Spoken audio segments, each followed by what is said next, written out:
I told you. See, Greg will not buy a set of headphones for himself. You're that tight. At least I bought the stuff in the my sponge. ear. Do you want me to get some glue or stuff? No. Sellotape. I've got the inside of everybody else's ear inside my ear. Why didn't now. you just spend a bit of money? I don't have the money. I really don't have the money. How much is a set of decent headphones? I would say now for the broadcast quality headphones, which protect your ears with all this noise and everything going in your ears, they're probably about 100. See, I told you, I've been on to you for years to buy your own set of headphones. It's only now that they're starting to poke into but my you ear. see, like if you did, a microscope into there. Yeah, but if you did it with anything, this microphone, the desk. But stop it. Okay. newspapers. Oh, enough said. How was tea yesterday with Rita? Oh, me and Rita got on the best. See, I was a bit wary. Were you a bit nervous? Oh no, but I didn't know for sure where the house was, right? And then you go to somebody's house and you knock on the door and you don't know if this is the house or not the house. And then knocked on the door and then there was Rita. And I gave her a big hug.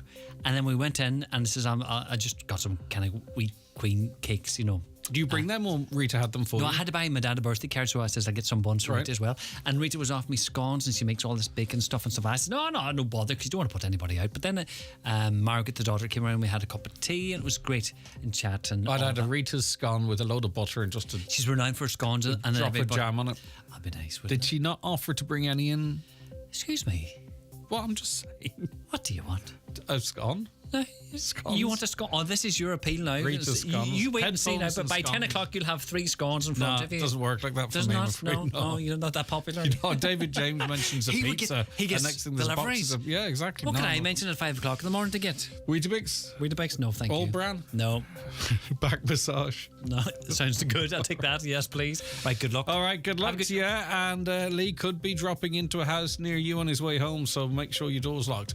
All right, it is the 9 till noon show coming up after a news update at 9:09. It's over to Donna Marie Doherty. Thanks, Greg. Good morning. Hundreds lined the streets of Clona's County Monaghan last night as the community comes to terms with the death of 2 local teenagers. 17-year-old Cian McCann and 16-year-old Slava Mohammed died when the car they were travelling in crashed on the N54 between Clonas and Smithborough. They were on their way to the prom. Investigations into the crash are now being headed by a senior investigating Garda. The driver of the car, a man in his 60s, remains in a critical condition. An 18-year-old girl is in a critical but stable condition, while an 18-year-old boy is being treated for non-life-threatening injuries. A Carndonagh councillor has questioned if Donegal County Council has taken all measures to break away from what he described as a housing logjam in Donegal. Councillor Albert Doherty says a cohesive and comprehensive housing remediation programme is needed for council housing stock affected by defective concrete blocks. While it was confirmed a pilot for social housing remediation will be approved in respect of 60 vacant social homes, Councillor Doherty says this isn't enough. He further questioned if Donegal County Council placed a bid to be a part of the Department of Housing's plan for 1,800 rapid build homes. It was revealed they had not. I've been forwarded a reply from Owen O'Brien, the Sinn Féin spokesperson, and he has identified 10 council areas where they're building over 1,500 homes using the MCC method, and no word of Donegal.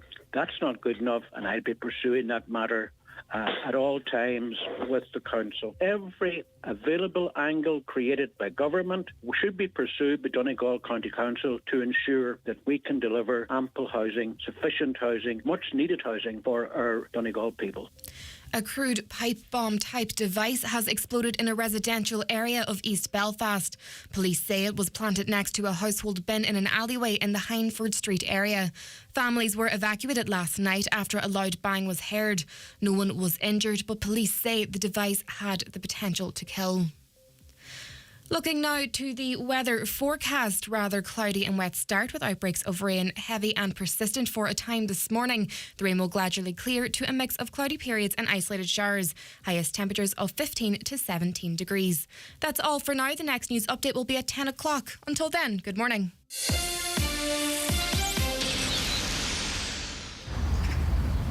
Yeah, we're good mates, yeah. Look, I'm always there for him, 100%, through thick and thin. And sure, he likes having me around. Anytime he's going out, I'll get the shout, you know. And someday, I'll probably kill him. Smoking isn't the friend you think it is. Quit for 28 days and start taking back control. Find out how at quit.ie or free phone 1800 201 203 from the HSE. The county's #1 talk show, The 9 till Noon Show on Highland Radio. And now, it's time for the talk of the Northwest, The 9 till Noon Show with Greg Hughes on Highland Radio. Hello, good morning to you. It's just turned 9:05 on this Wednesday, the 2nd of August 2023. Very welcome along to the 9 till Noon Show. Thanks to Lee for another entertaining naughty alarm clock.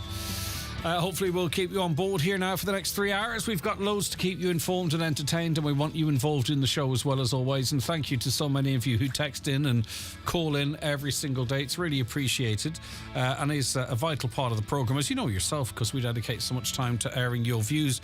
086 60 25,000, that's the WhatsApp and text number. If you're listening to us outside of the Republic, in Northern Ireland or wherever you might happen to be, then it's 00353 86 60 25,000. The telephone number for you, Caroline and Niamh, taking your calls, 07491 25,000. And if you want to email, it might be convenient for you to do so. It's comments@highlandradio.com. Right, let's look at the front of the newspapers today. We'll start with the Finn Valley Voice. An IFA delegation led by Donegal IFA Chair Joe Sweeney met recently with officials from Donegal County Council to discuss farmer concerns in relation to the Tenty roadway and Barnesmore Gap Greenway projects. Mr. Sweeney says that these roads will have a devastating impact on farms and farming enterprises in the vicinity of the works. The Inish Times this morning, pressure is mounting on the Minister for Housing, Darragh O'Brien, and leading government officials to attend a public meeting with homeowners in Donegal affected by defective concrete blocks. The Microaction Group has written to all public representatives in Donegal seeking responses to 3 questions.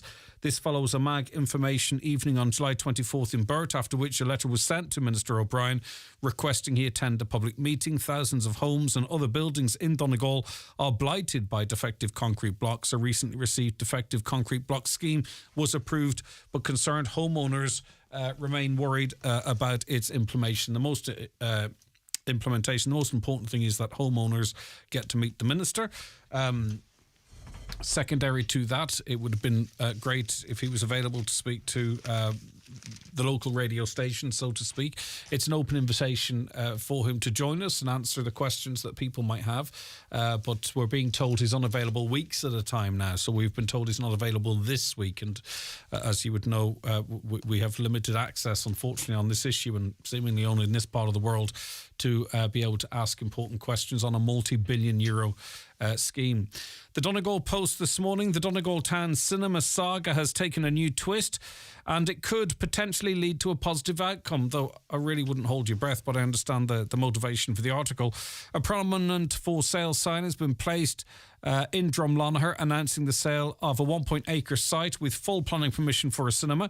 The initial planning permission granted in 2019 has not yet expired, so perhaps this could, speculates the paper, be an attractive prospect for any potential buyer. There was major disappointment earlier this year when rumours of the site being sold began circulating. It had been understood that plans had simply been on hold due to COVID-19 and the restrictions of the last few years. But with the restrictions lifted and the clock ticking on planning permission time limits, questions were being asked and not being answered. So it is a curious situation. It's not speculation or rumour. The site sale had been agreed between its owner and the adjacent supermarket. Now, whether that sale fell through and the original owner is now remarketing it, or maybe Lidl decided that they didn't need it and are selling it on, I don't know, but it certainly a sale was certainly agreed in that regard. But there was a major kick in the gut for Donegal Town community when it was announced that the site had been sold. They'd mounted a well-supported community campaign and played a huge role in driving the project over the line in getting planning permission in the first place. And it remains to be seen if the site will be sold and if the new owner is keen to develop it with the original plans. On to the Nationals now, and all of the papers are carrying extensive coverage of the awful tragedy in Monaghan, and I do wonder. I mean, I can kind of understand maybe if the local press, the local media, in a community role, providing information and updates to the community. I do wonder sometimes about the national interest in these stories. Maybe if it's there's kind of a process that being followed, or maybe it's important for all of us. I don't know, but I just know that this story is going to feature quite prominently on the front pages for some time to come. Gardaí investigating the fatal crash in Monaghan, which claimed the lives of two teenaged girls, are investigating whether wet weather conditions may have contributed to the incident. Best friends Ciara McCann, just 17, and Dalava Mohammed, 16, both students at Largy College in Clones, were killed when the car in which they were travelling to a Debs ball left the roadway and collided with a tree. The 60-year-old driver of the vehicle from New Bliss, County Monaghan, remains in a critical condition in Belfast Royal Victoria Hospital. An 18-year-old woman remains in a critical but stable condition in Cavan General Hospital, and an 18-year-old this is a male, was treated in hospital for injuries suffered in the single vehicle incident on the N54 in Legna Kelly. Now, as I say, the two young victims of this awful crash pictured on the front of the pages today. The story is just sad, and sadder it gets, in that other students would have witnessed what went on because there was a convoy going. Parents and loved ones were very quickly on the scene, as they may have been travelling to the venue to take pictures. It's just layer after layer of just tragedy to that story. The Irish Independent, it's kind of August, so it's hard to pick out too many stories. I'm not going to lie to you. But pressure is growing from another organisation, because we heard from the Irish Heart Foundation yesterday about their wish to see disposable vapes banned altogether. Well, an environmental group is putting pressure on government ministers to ban disposable vapes, as they almost advertised as candy. Voice Ireland has now written to Minister Ossian Smith and Stephen Donnelly regarding the environmental and health problems that come with disposable vaping. The group has a petition with almost 3,000 signatures to prohibit the sale of the product. Stephen Byrne, project manager at Voice Ireland, said disposable vapes have become a huge thing. They are very noticeable on our streets as litter. And it's not just litter, it's health, because as we heard yesterday, we don't have any figures beyond 2019 for Ireland. 20% of young people were vaping. In Britain, the most recent study shows that more than half, 60% of young people vape, which is worrying. And I would say that figures here would correlate with those in Britain if there were a further study. The Irish Daily Mail talks about cocaine, and it says that it's now even more widely used than it was during the Celtic Tiger years, a psychiatrist has said. A new report shows cocaine use has risen by 135% in the space of 6 years, along with a rise in people seeking help for alcohol addiction. Figures from the Health Research Board show that a total of 7,421 patients were treated for the problem alcohol use for problem alcohol use last year, an increase of 8% on 2021. Cocaine has now surpassed cannabis as the main common additional drug reported in 2022, increasing by 135% between 2016 and 2022, the data states. And listen, there's a huge market for cocaine here in Ireland. We saw recently the really quite significant sized haul of cocaine that washed up on the shores of North Donegal. I mean, that's just a bit of waste to them. There's so much of it being brought into the country, even though it's worth €4 million. It's simply the tip of the iceberg. It just goes to show how it's being brought in and how it becomes so easily accessible. The Irish Daily Star this morning, and I've said this on the show before, and it hasn't proven popular, but if you look at the figures and if you look at how governments are formed, it's certainly not impossible that the current government, Fine Gael, Fianna Fáil and the Greens or whoever, could end up back in power again. As I say, I have said it on this programme before, because it's statistically it's possible. Whether it's likely or not, I don't know. Taoiseach Leo Varadkar, he believes it's possible because he says the current government coalition could be re-elected following the next general election. The Fine Gael leader said that while he wishes Sinn Féin the best of luck, their current performance in opinion polls does not a government make. Fianna Fáil, Fine Gael and the Green Party entered a coalition in June 2020 following a general election in February. Speaking on News Talk, the Taoiseach said he believed that there is a very good chance the current government will be elected again. However, he said that prospect has not been discussed with Micheál Martin or Eamon Ryan. We're all separate parties. I think it's unlikely that we'll run as a ticket, if you like, or as a coalition, he explained, which is quite interesting. So they might not run as a coalition, but they all already have in their head the notion that they may well reform that coalition again. I mean, if you're thinking on that, at least run like that so people know precisely what they're voting for. Now, many of you might be feeling this already. There's a new report out, but I know a lot of people are gathering bits all over the summer because of the pressures of sending our young people back to school. It's featured in most of the papers today and it's in the Sun as well. 1 in 4 secondary school parents will fall into debt to pay for skyrocketing back to school costs this year, a shocking new report has revealed. Now, before I read on, and completely anonymously, by the way, like, why don't you message in the reality of your experience in terms of, you know, getting books together or getting uniforms together or shoes or anything like that there. I mean, is this something that you can relate to, that you will find yourself getting into debt, I beg your pardon, to send your young ones back to school? 086 60 25,000. Well, according to the 18th Bernardo's Back to School survey, 2/3 of secondary school parents and half of primary school parents are worried about meeting costs this year. The children's charity found that sending a 4th class pupil back to the classroom will set you back to €320. That's €320. And the 5th year student fees will cost €363, while parents of first year students will be stung for a whopping €972 this September. I mean, there's not an awful lot of people just have that change in the back pocket to pay for that. The government has said they've responded to the back to school costs crisis by bumping up their school clothing and footwear allowance by €100 per child. The payment now totals €260 per child. But still, in this day and age, and okay, some scones have arrived. Thanks, Fab. We'll mention that in a minute. Okay, you're distracted. I'm talking about some. What? Okay, so what is this? Look at that. Oh, look, scones. Are these Ritas? There for you. Look across the road. Look at that. That's the road from Kelly's. Kelly's Centra, Mountaintop Letterkenny. Okay, thank you. There now. You asked you do. Okay, thanks. Yeah. You have to play some music. Oh, I'll have one at 10. Thank you, Kelly's. Really appreciate that. That's not Ryan Tuberty level kind of bribery, is it? We're okay. Oh, we do have to declare that? I don't know how that works. Thank you very much to the team over at Kelly's. Fair play to you. They're good crack. So what was I saying there? Thank you. I'm not sure she realised she was on air, did she? She did? Okay, that's good.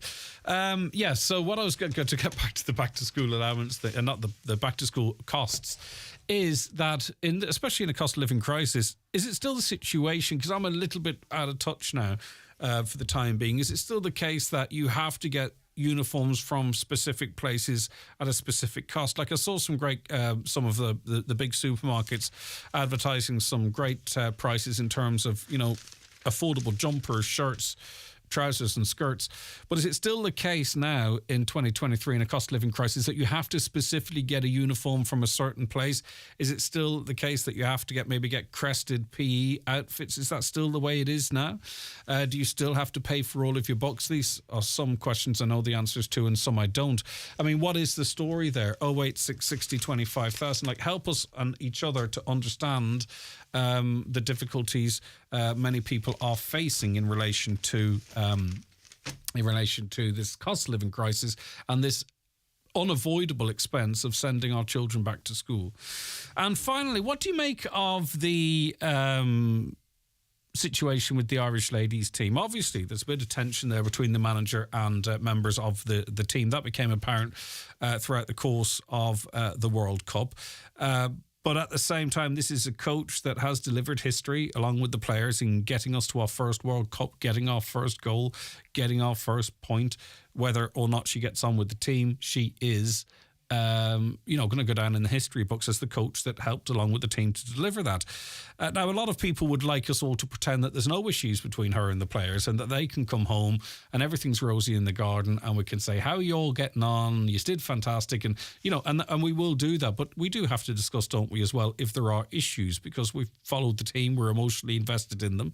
There does seem to be a lot of friction, or some friction at least, between the coach and certain or some or all of the players. We don't know that.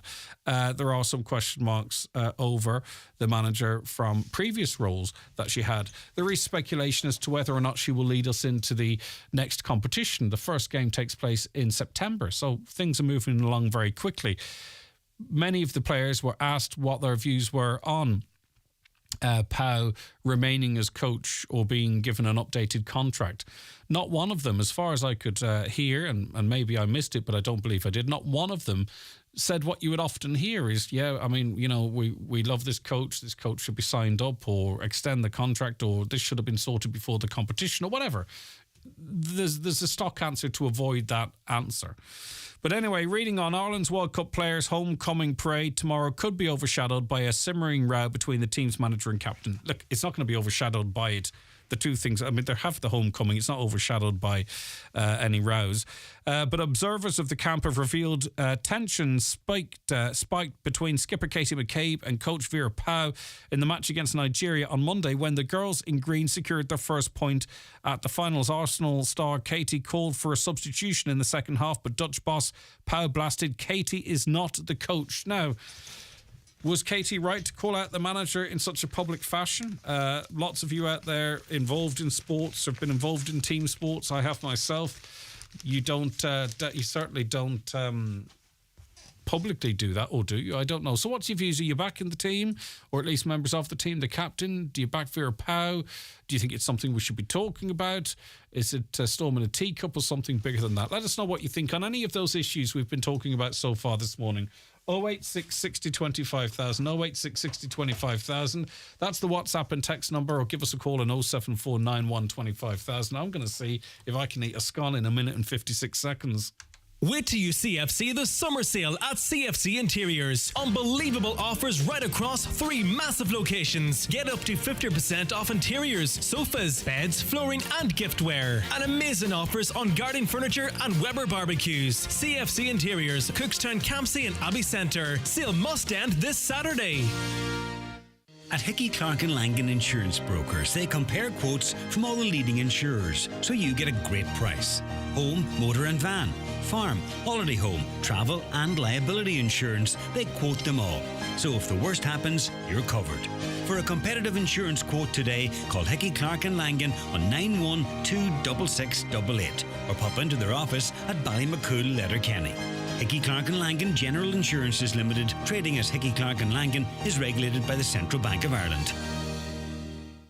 Hey, Matt. You're our favourite customer. And so are you, Niamh. Oh, right, you're all our favourite. That's why new and existing Vodafone broadband customers get the same price.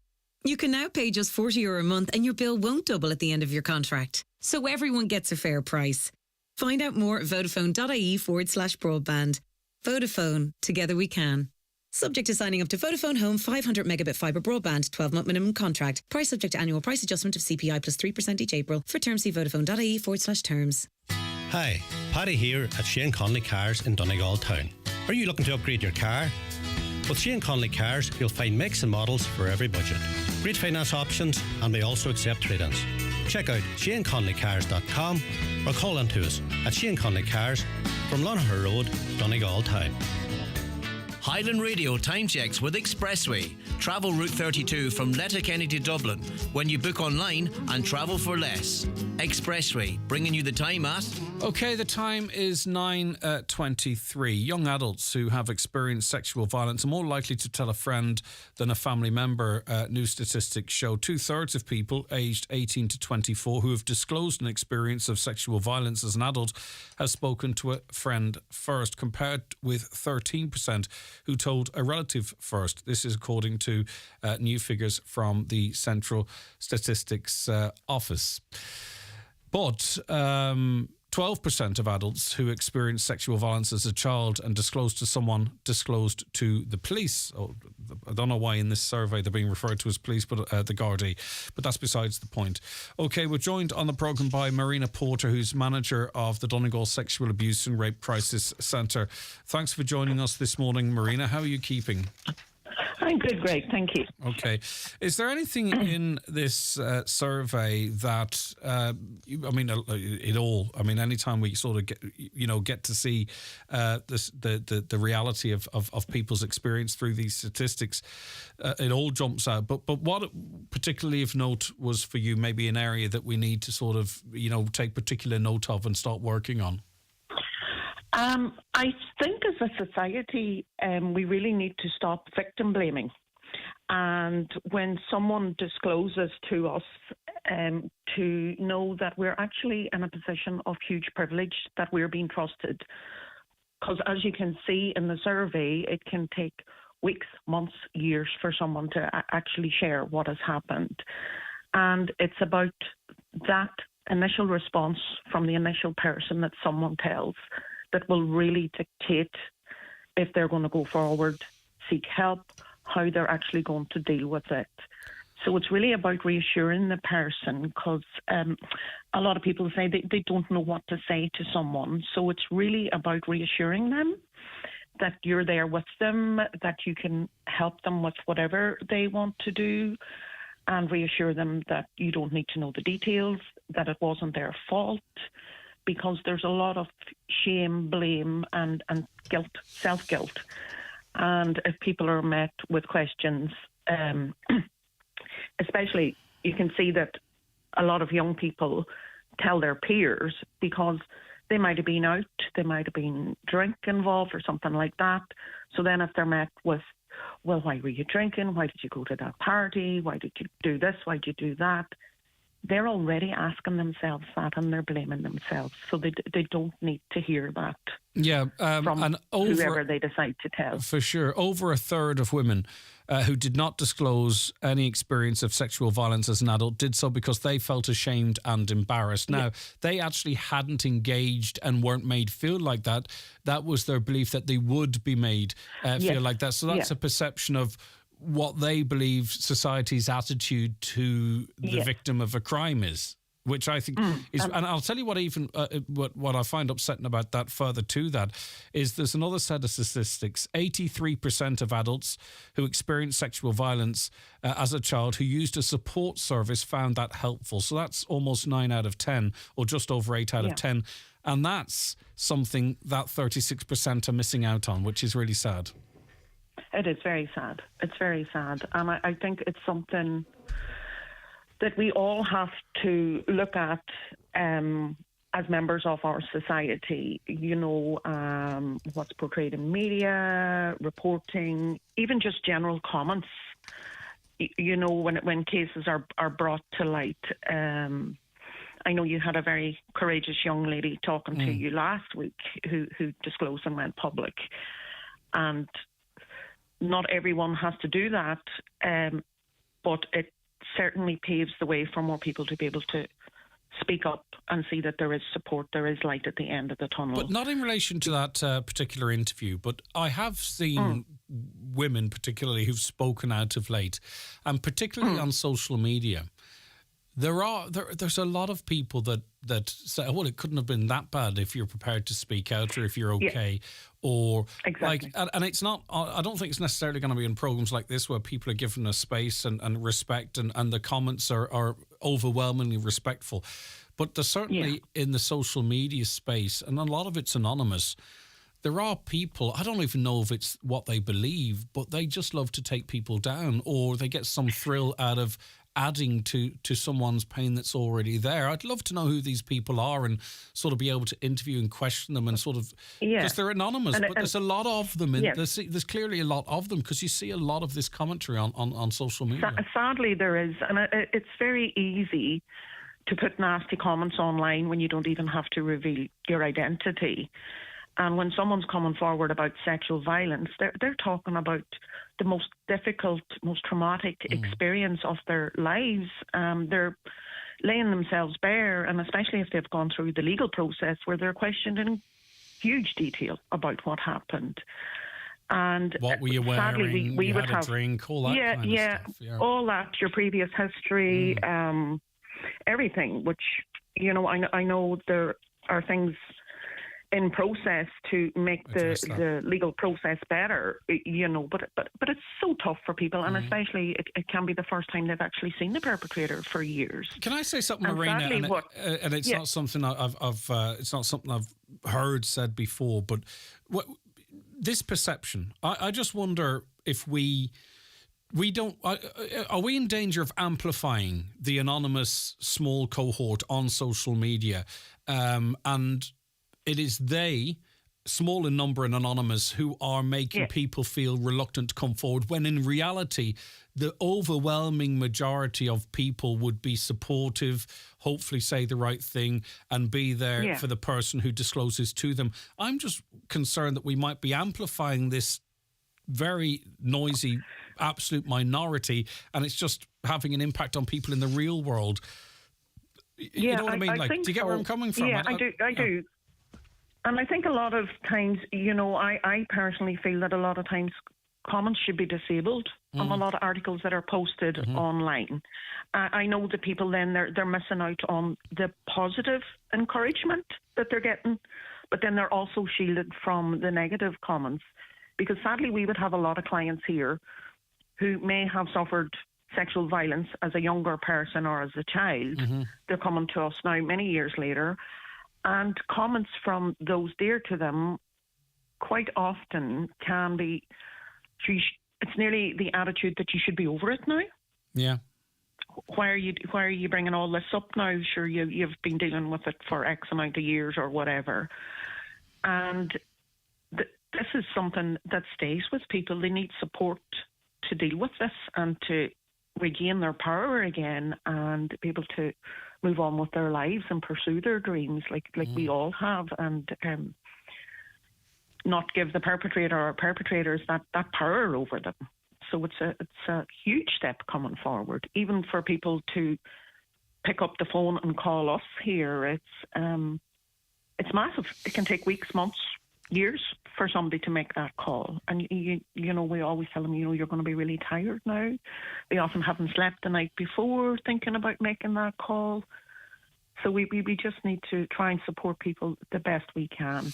I heard it put to the Justice Minister that because 12% of adults who experienced sexual violence as a child and disclosed to the police, and it was put to her that that's because there's a distrust of the police. And in fairness, Minister McEntee didn't reject that. She says, it is something we need to work on. I don't necessarily believe that is the case. I don't think... I actually think that's a misread. I think that's just the way people approach it, because we speak to organisations, Marina, as you know, and they say, look, come forward, speak to a support group, contact the Rape Crisis Centre. You don't have to necessarily go to the Gardaí. The important thing is that you get your initial support and then you can decide from there.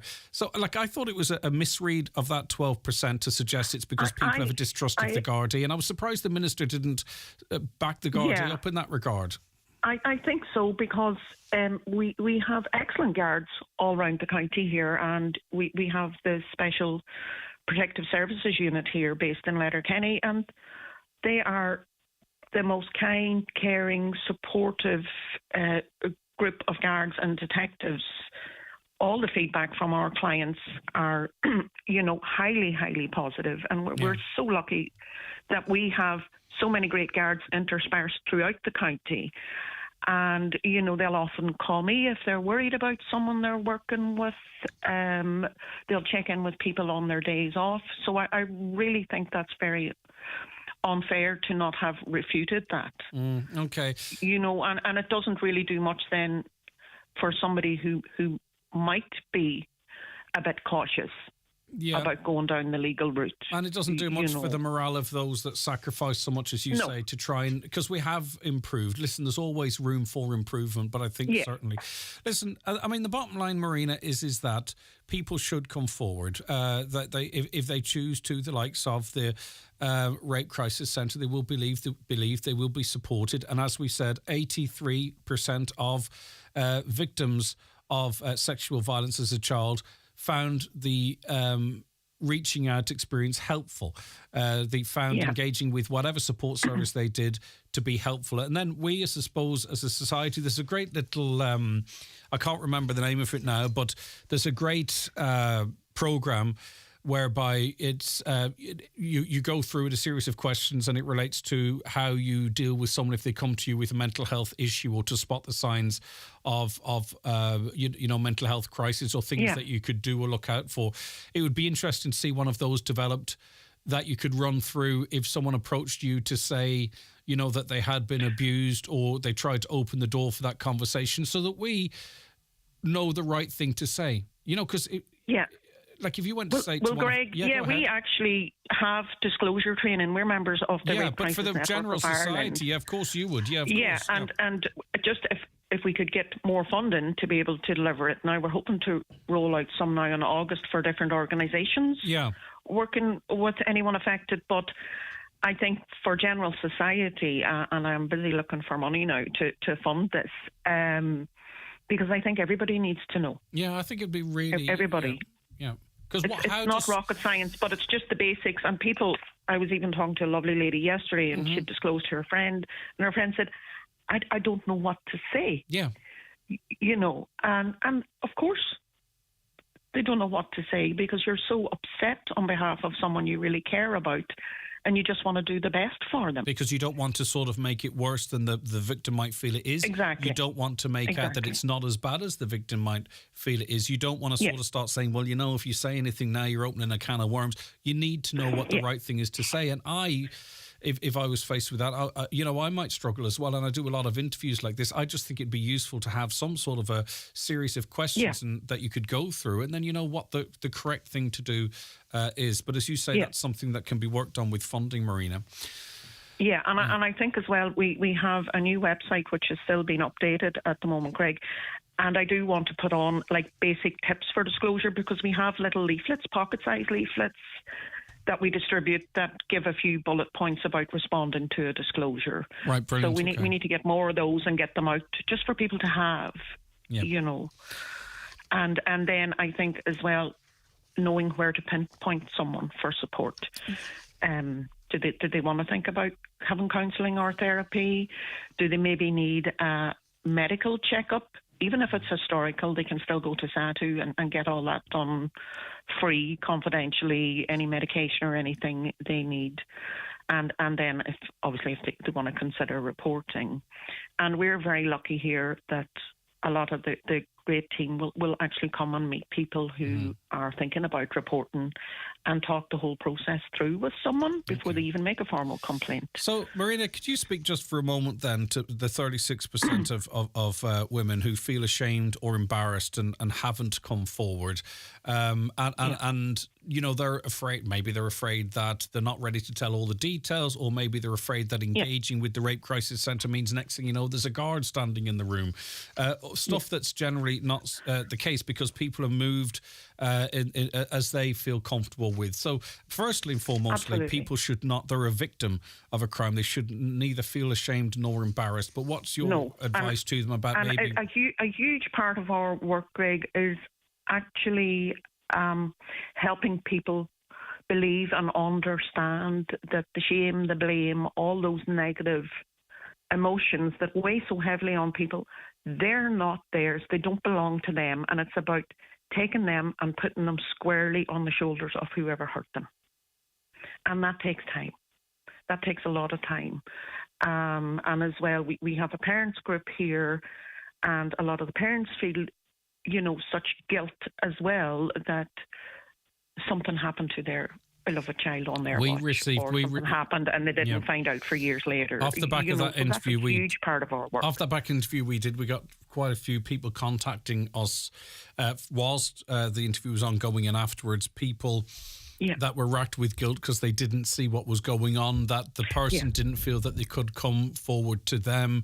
Like, that broke my heart, that side of it, because these crimes against people affect more than just the victim. It's terrible how it impacts so many people around them as well. Ripples out hugely.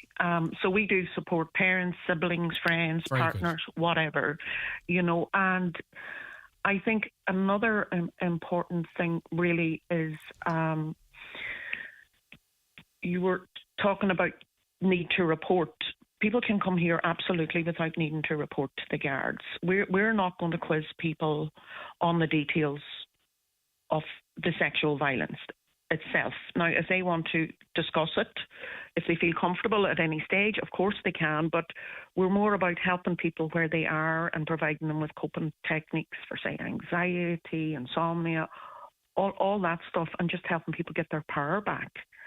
So it really is about meeting people where they are. It's not about going back over and possibly re-traumatizing someone. Right. And our service, really, unless you're coming here, you wouldn't know where it is. It just says counselling on the door. So we do our utmost to respect people's privacy as well. Marina, if anyone wants to contact the Donegal Sexual Abuse and Rape Crisis Centre, even just to have a preliminary conversation, it could be the first time they've ever discussed something today, and hopefully that would set them on a pathway of improvement. So how do they get in contact, Marina? Well, they can call us. Our free phone number is 1-800 44 8844. They can email info@donegalrapecrisis.ie or manager@donegalrapecrisis.ie. We have a Facebook page, Donegal Rape Crisis, so they can send us a message on that. People are very welcome to just come in and have a cup of tea, a cup of coffee, a wee chat, a wee look around, see the centre. It's warm, bright. People feel it's welcoming, a safe space, because obviously that's our priority, to make people feel safe, secure, that this is their space, their time here is their time. They can come in, they can bring a friend with them, a parent, partner, whatever. Come in and have a look around and a wee chat. And then they can really make an informed choice about whether they want to use the service or not. Okay. And we'll explain the different types of therapies we have as well. All right, Marina, listen, thanks for so much of your time this morning, and hopefully maybe we've thank you helped for someone this allowing morning. me the time. Okay, take you. care. Marina Porter, who's a manager of the Donegal Sexual Abuse and Rape Crisis Centre. Watch the show live now on YouTube, Facebook and at highlandradio.com.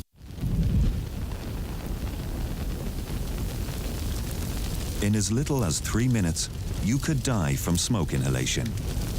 A working smoke alarm gives you a chance to get out. It might be the sound that saves your life.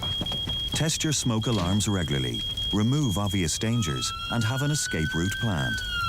Visit firesafetyweek.ie for more fire safety tips. Brought to you by the Government of Ireland.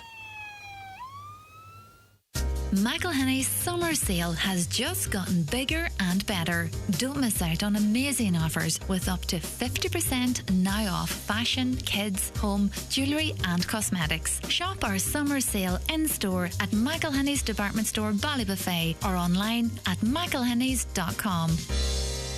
When you choose Chadwick's, you get the best branch network. Now get the best value with our summer sale. Wooden picnic bench set, only €99. Sorrento 8-piece garden table and chair set, now only €279.99. Super savings on Pro Plus garden tools. But hurry, they're selling fast. Plus, lots more offers on doors, floors, bathrooms and paint. Shop online at chadwicks.ie or visit your local branch. Chadwick's. Let's get it done!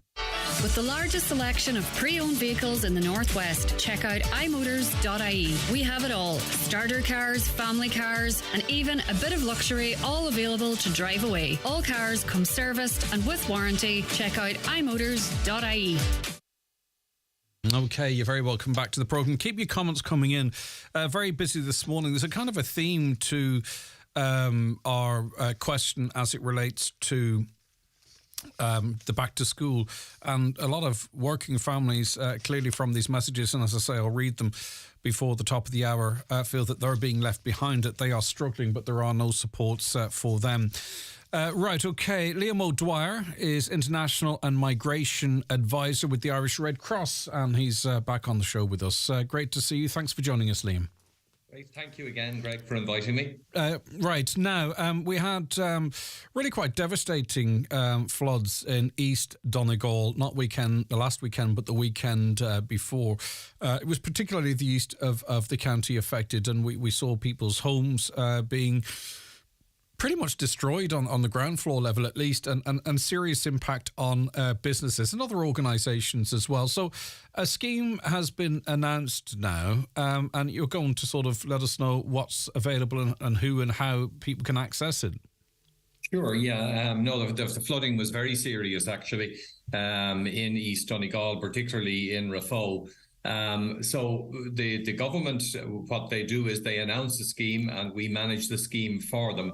And we're currently managing a scheme in Kerry and Wexford, which was the similar timing, but the one in Donegal is more serious. The scheme is for businesses. It's for small businesses, that's businesses with under 20 employees who could not get insurance. And that's the target for the business, for the scheme. Also, the scheme supports voluntary organisations, community organisations whose premises might well have been damaged. And the scheme works in the same way. It's there's an up to 20,000 can be found in the scheme with an application. The first 5,000 is on the basis of the initial damages that people estimate, and they send in a list of those damages, and we analyse them here centrally, and then we make a payment up to €5,000 as soon as possible, and that generally would be within a 2-week period. If there's a more significant damage and it is the person is looking for up to €20,000, well, then we have a team of assessors. They're independent assessors, and they would call out. We would send the first 5,000 and then arrange for the assessor to call. The assessor gives us obviously their view, and then on the basis of that, we pay for up to a further €15,000. It's a scheme that's worked really effectively for many years, but it is targeted at the community and voluntary and at businesses as business sector. And I know that the Department of Social Protection will deal with people who and support people whose own homes, private properties. So the first criteria then, if you are a business or a voluntary group that you have, you can't get insurance for flooding. So in other words, this scheme is not open to you if your insurance covers flooding, and you could make a claim on the insurance. But listen, that's right. The majority of them probably don't have that. And further to that, so how, I mean, if you were, we've talked about, Castlefin and Raphoe, but that's not all of it. How do you determine if these people were in the flood area or affected by floods? Do you know what I mean? Outside of the more commonly known areas? Well, the way this works is there's, firstly, we say to people to contact us via the website. There's a form on the website which people complete, and part of the information required would be their number with the local authority. And we go back to the local authority. That's our first port of call, just to confirm that the area was actually flooded. So that really is that a critical piece for us, and that the business is a business in the locality and is paying rates, etc. In other words, it's on the local authority list. And in that way, you identify very quickly the needs that a business would have. And the local authority, to be fair, particularly in Donegal, they come back absolutely smartly to enable a payment to be made. And I'm not trying to pick holes. I'm just trying to get to all the questions. Like in terms of, would you have to be fully up to date with your rates or tax compliant? Are there any criteria there to be reached? Yeah, we had, there's questions around that. I suppose I suspect once someone has been paying rates, the local authority will then approve it.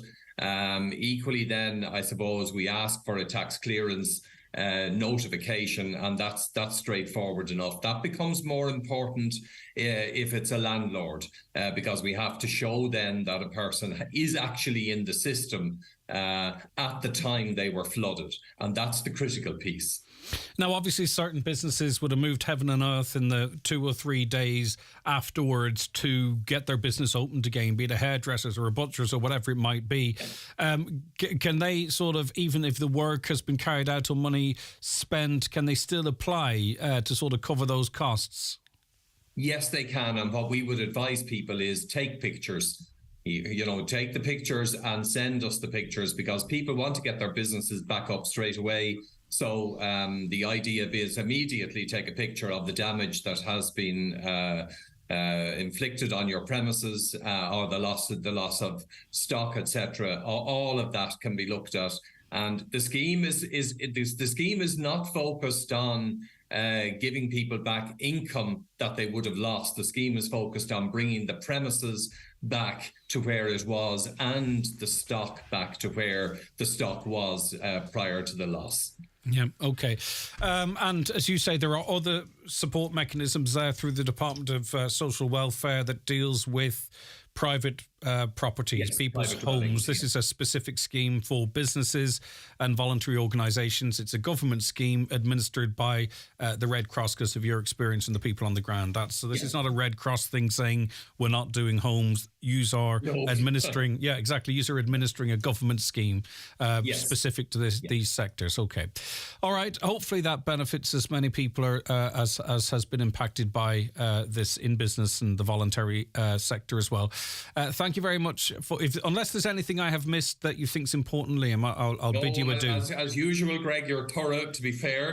And just to say to you that what I'd like people to do if they want to make a claim on the scheme, it's www.redcross.ie, and then they'll see immediately a link to flood support schemes.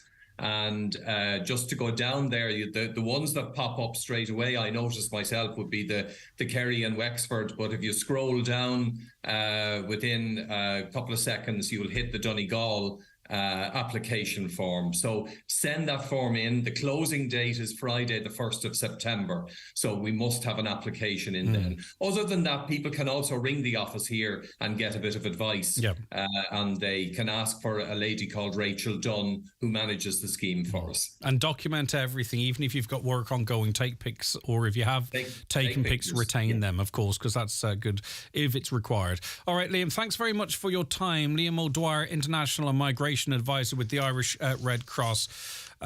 So go to redcross.ie/flood-support-scheme.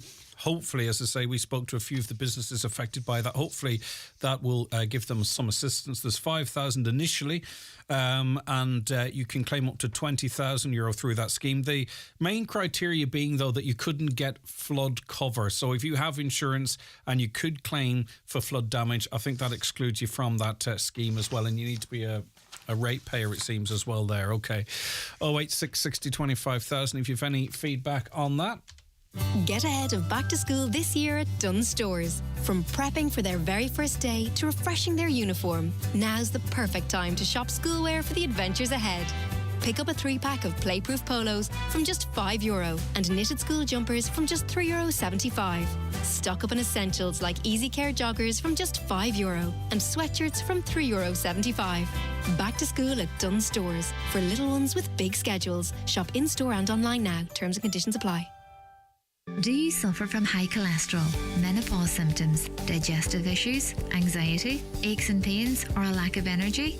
The highly trained team at The Natural Way Letterkenny can provide advice on natural remedies for a number of individual health issues. The Natural Way also has its own brand of herbal treatments to help fight fatigue, relieve digestive discomfort, maintain a healthy immune system, and alleviate common menopause symptoms. The Natural Way at Letterkenny Shopping Centre, your one-stop health shop.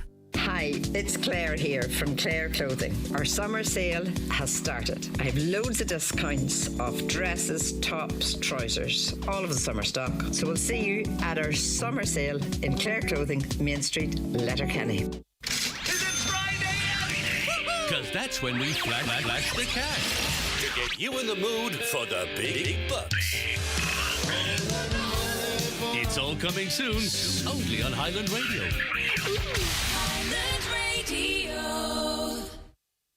Okay, we were speaking of, we didn't actually speak to them. We heard from a listener who was out and about. It was around Letterkenny. And they saw 3 instances over the course of a couple of days where by people were blowing the horns, showing a lack of sort of patience and really quite intimidating behaviour. Kevin joins us on the programme on kind of the same issue. Hi, Kevin. Good morning, Greg. What's your experience been?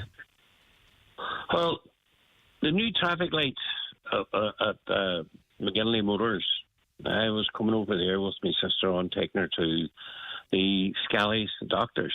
Mm-hmm. And I was on the right-hand lane there on a red light, and I stopped. And then you have the green light then for going straight on.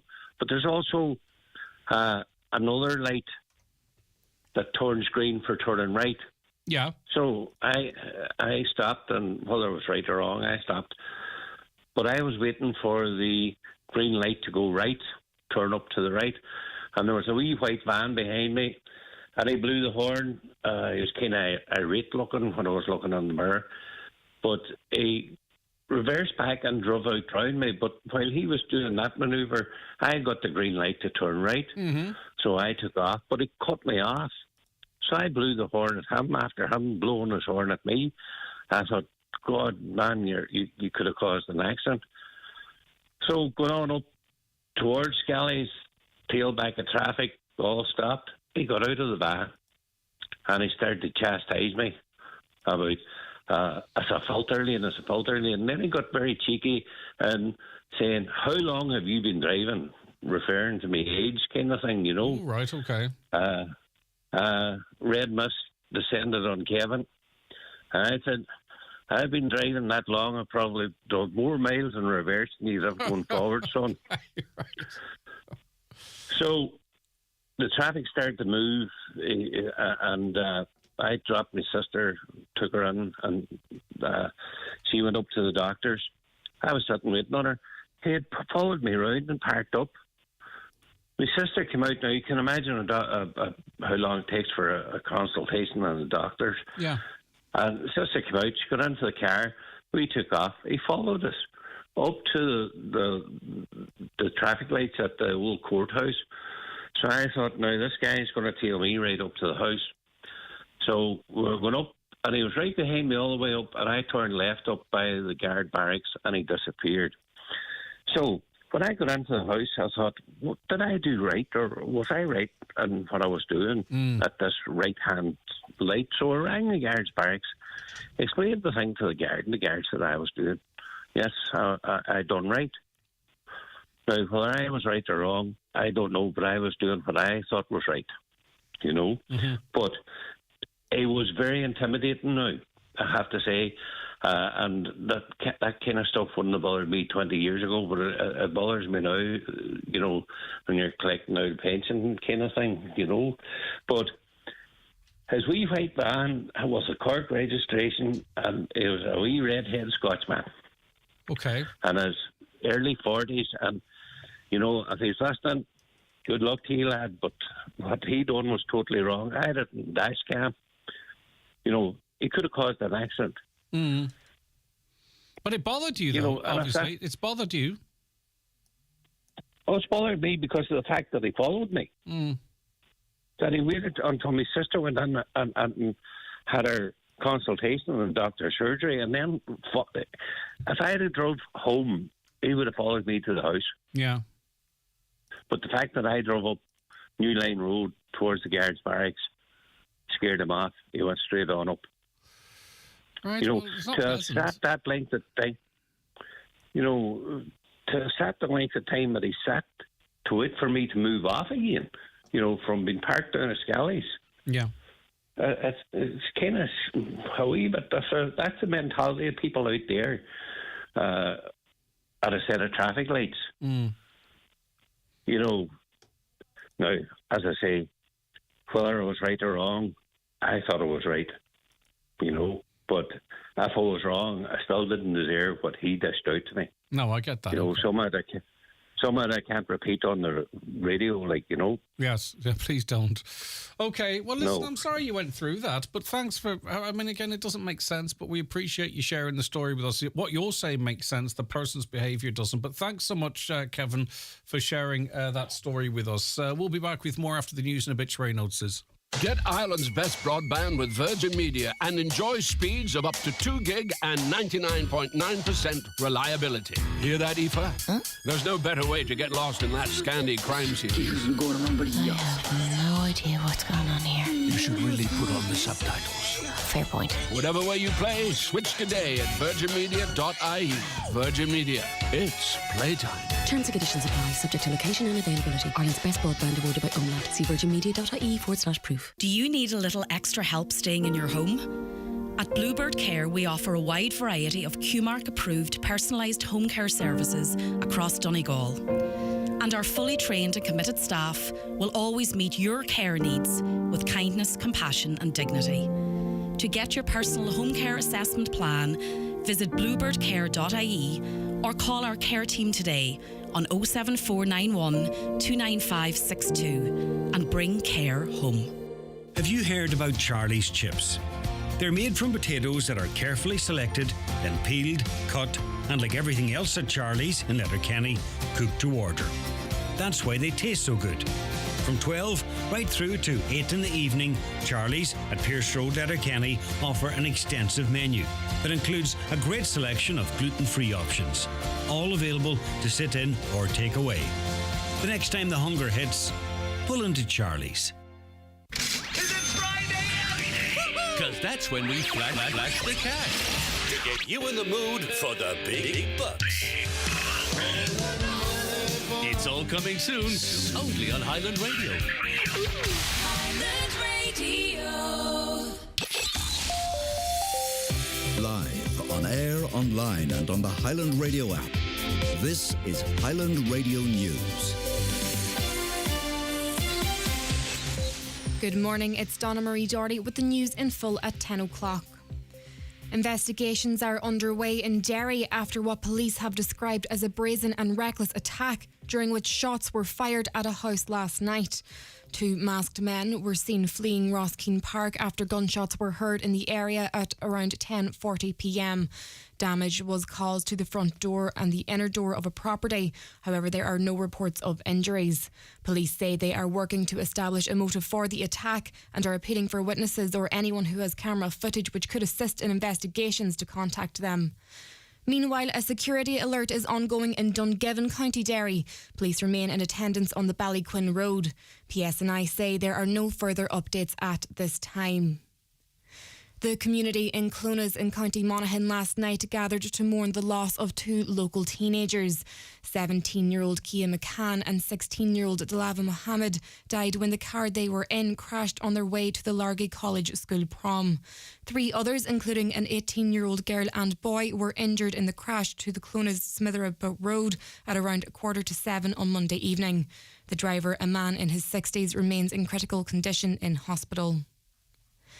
An Inishowen councillor has questioned if Donegal County Council has taken all measures to break what he described as a housing logjam in Donegal. Councillor Albert Doherty says a cohesive and comprehensive housing remediation programme is needed for council housing stock affected by defective concrete blocks. While it was confirmed a pilot social housing remediation will be approved in respect of 60 vacant homes, Councillor Doherty says this isn't enough. He further questioned if Donegal County Council placed a bid to be a part of the department's housing plan for 1,800 rapid build homes. It was revealed they had not. I've been forwarded a reply from Owen O'Brien, the Sinn Féin spokesperson, and he has identified 10 council areas where they're building over 1,500 homes using the MCC method, and no word of Donegal. That's not good enough, and I'll be pursuing that matter at all times with the council. Every available angle created by government should be pursued by Donegal County Council to ensure that we can deliver ample housing, sufficient housing, much needed housing for our Donegal people. It's been revealed that young adults who have experienced sexual violence are more likely to tell a friend than a family member. 2/3 of people aged 18 to 24 who have disclosed an experience of sexual violence as an adult have spoken to a friend first, compared with 13% who told a relative first. It's also seen more than 1/3 of women who did not disclose any experience of sexual violence as an adult kept it a secret because they felt ashamed or embarrassed. Speaking to Greg Hughes this morning, Marina Porter, manager of the Donegal Sexual Abuse and Rape Crisis Centre, says victim blaming plays a role in the figures. I think as a society, we really need to stop victim blaming. When someone discloses to us, to know that we're actually in a position of huge privilege, that we're being trusted. Because as you can see in the survey, it can take weeks, months, years for someone to actually share what has happened. And it's about that initial response from the initial person that someone tells that will really dictate if they're going to go forward, seek help, how they're actually going to deal with it. 2 preview days are being hosted this weekend at Ballyshannon Community Hospital, which is due to open in the autumn. A wide array of services will be available for older people. Tara Duggan reports. The public will be able to view the €31.76 million facility this Saturday from 2 to 5 p.m. and Sunday from 11 a.m. to 2 p.m. via the new main entrance off the Nadder Road.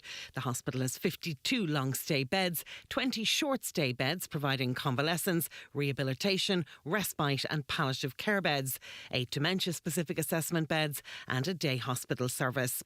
It's set to cater for older people in South Donegal, North Leitrim and North Sligo and provide a range of services including GP, pharmacy, dietitian, podiatry and tissue viability nurse specialists. As well as this, a hairdressing facility, dry cleaning and transportation services will be made available to residents and patients in a bid to support physical and social well-being. The HSE will also have a stand on the day to provide information about upcoming jobs within the sector. Looking to the weather, rather cloudy and wet start with outbreaks of rain, heavy and persistent for a time. The rain will gradually clear to a mix of cloudy periods and isolated showers. Highest temperatures of 15 to 17 degrees. That's all for now. The next news updates at 11 o'clock. Until then, good morning.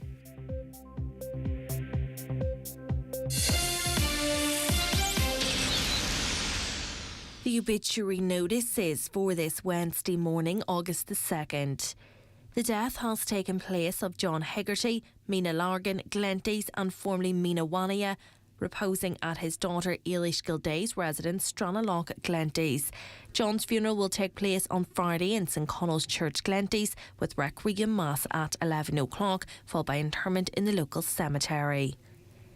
The death has occurred of Rita Strain, née Kidd, 10 Cherryburn Gardens, Kilfennan-Derry. Remains are reposing at her late residence. Funeral from there tomorrow afternoon at 1:30, going to All Saints Cluny for funeral service at 2 o'clock.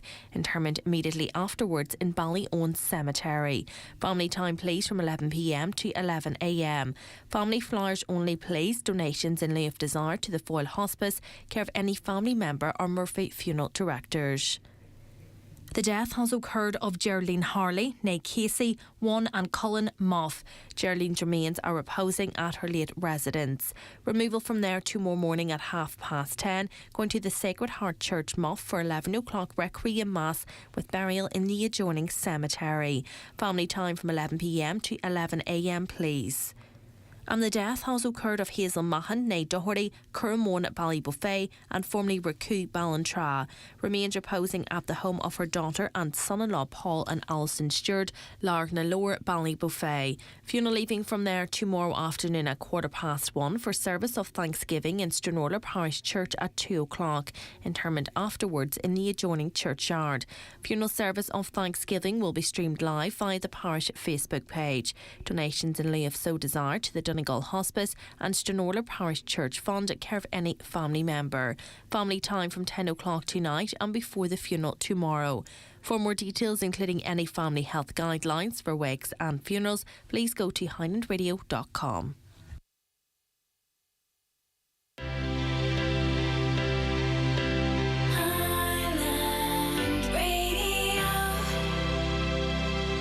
Apply online for learner permit and driving licence services, including renewals, updates, exchanges and replacements. It's easy and hassle-free. Visit NDLS online today at ndls.rsa.ie. Verified MyGov ID required. A message from the Road Safety Authority. And you are very welcome back to the 9 till noon show here on Highland Radio. It's great to have you on board. 086 60 25,000. That's WhatsApp and text number. 086 60 25,000. Or give us a call on 074 91 25,000. 074 91 25,000. Thank you so much to all of you who've been messaging in so far this morning. Let's have a look at some of those messages right now. And this is from a listener who very bravely contacted us. Now, I would imagine potentially talking about this on one of very few occasions. And it reads as follows: from previous experience from 40 years ago of my rape within the family, I still carry the shame. None of my family were ever made aware of it. I feel great shame from what happened. My husband and family do not know and will never know because my 14-year-old self will take it to the grave. This man is now elderly and I still see him. It's made me very protective of my children and those around him. Even seeing him today makes me feel dirty.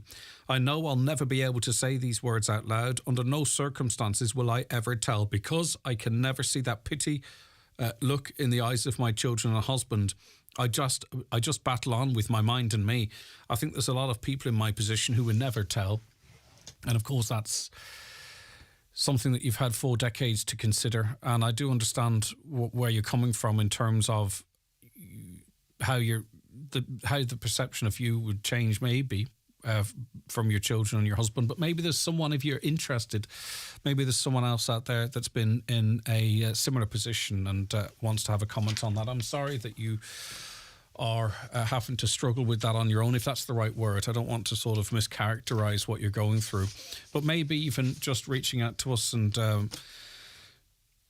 maybe that will in some way be of benefit to you. That angry van driver had no work to do. You've had all that time to chase you around the place, says a listener.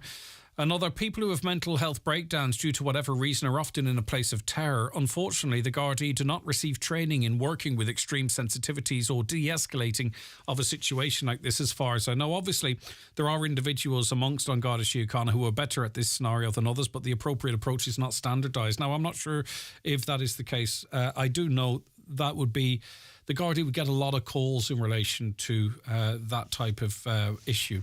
So, as I say, I don't know what specific training is there, but like in any organisation, maybe one person's going to react a little different to another. But we hope there is training. There should be. Sounds to me that man was being stalked quite aggressively. You would wonder if that man had a few on him when heading towards the Garda station, scared him off. Very odd. But there seems to be a rise in this sort of road rage. That's the conversation we kind of wanted to trigger from our conversation yesterday, because is it a growing problem, and is it particularly in certain parts of Donegal, as some are suggesting? Another, that situation arises quite often at that junction at McGinley's, where cars in the queue pull out from behind those who are doing the right thing, waiting for the filter light to go green. Yeah, because it's some motorists' misunderstanding of how that works. That's causing the problem. They're getting impatient with other people who are doing the right thing. In England, everyone blows the car horn and they often jump out of the car if you made a mistake and start shouting about how useless a driver you are. Here, you blow the horn and people here think you're saying hello. Yeah, well, that's the nice side of it. Kevin is right. You have to wait on the green arrow to turn. The man's wrong. Yeah, indeed. That gentleman was completely right in what he done at the lights. You wait for the green arrow signal. So lots of people backing Kevin up there. Listen, says another listener, let's get real here. There is no services in this country for any of this or mental health either, full stop. That lady knows this. There are support services. I know exactly what you're saying, but I don't want to say anything that's going to discourage people from seeking support when they need it. There are issues. We have to talk about those issues, and there are people out there who've struggled with the services, but for a lot of people, they do work as well. So whilst we have to obviously make sure that everything is as much as possible resourced and in place, but we also don't want to make out that there's nothing there either. Do you get where I'm coming from? You seem confused as to how our electoral system works. Each party sets out its policies. The people vote. Then the parties form a government based on the numbers. If no party has an overall majority, then compromise is required. Well, I have a pretty decent understanding of how politics works.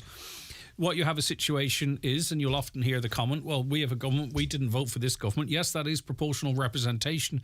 That happens if you don't have enough seats. You engage with other parties, form a coalition to get a majority, and then you govern. That's normally the way it works. The situation I was referencing is we have a current government, which is Fine Gael, Fianna Fáil and the Greens, who are in coalition with each other, and they're in coalition with independents as well, but that's not normally talked about.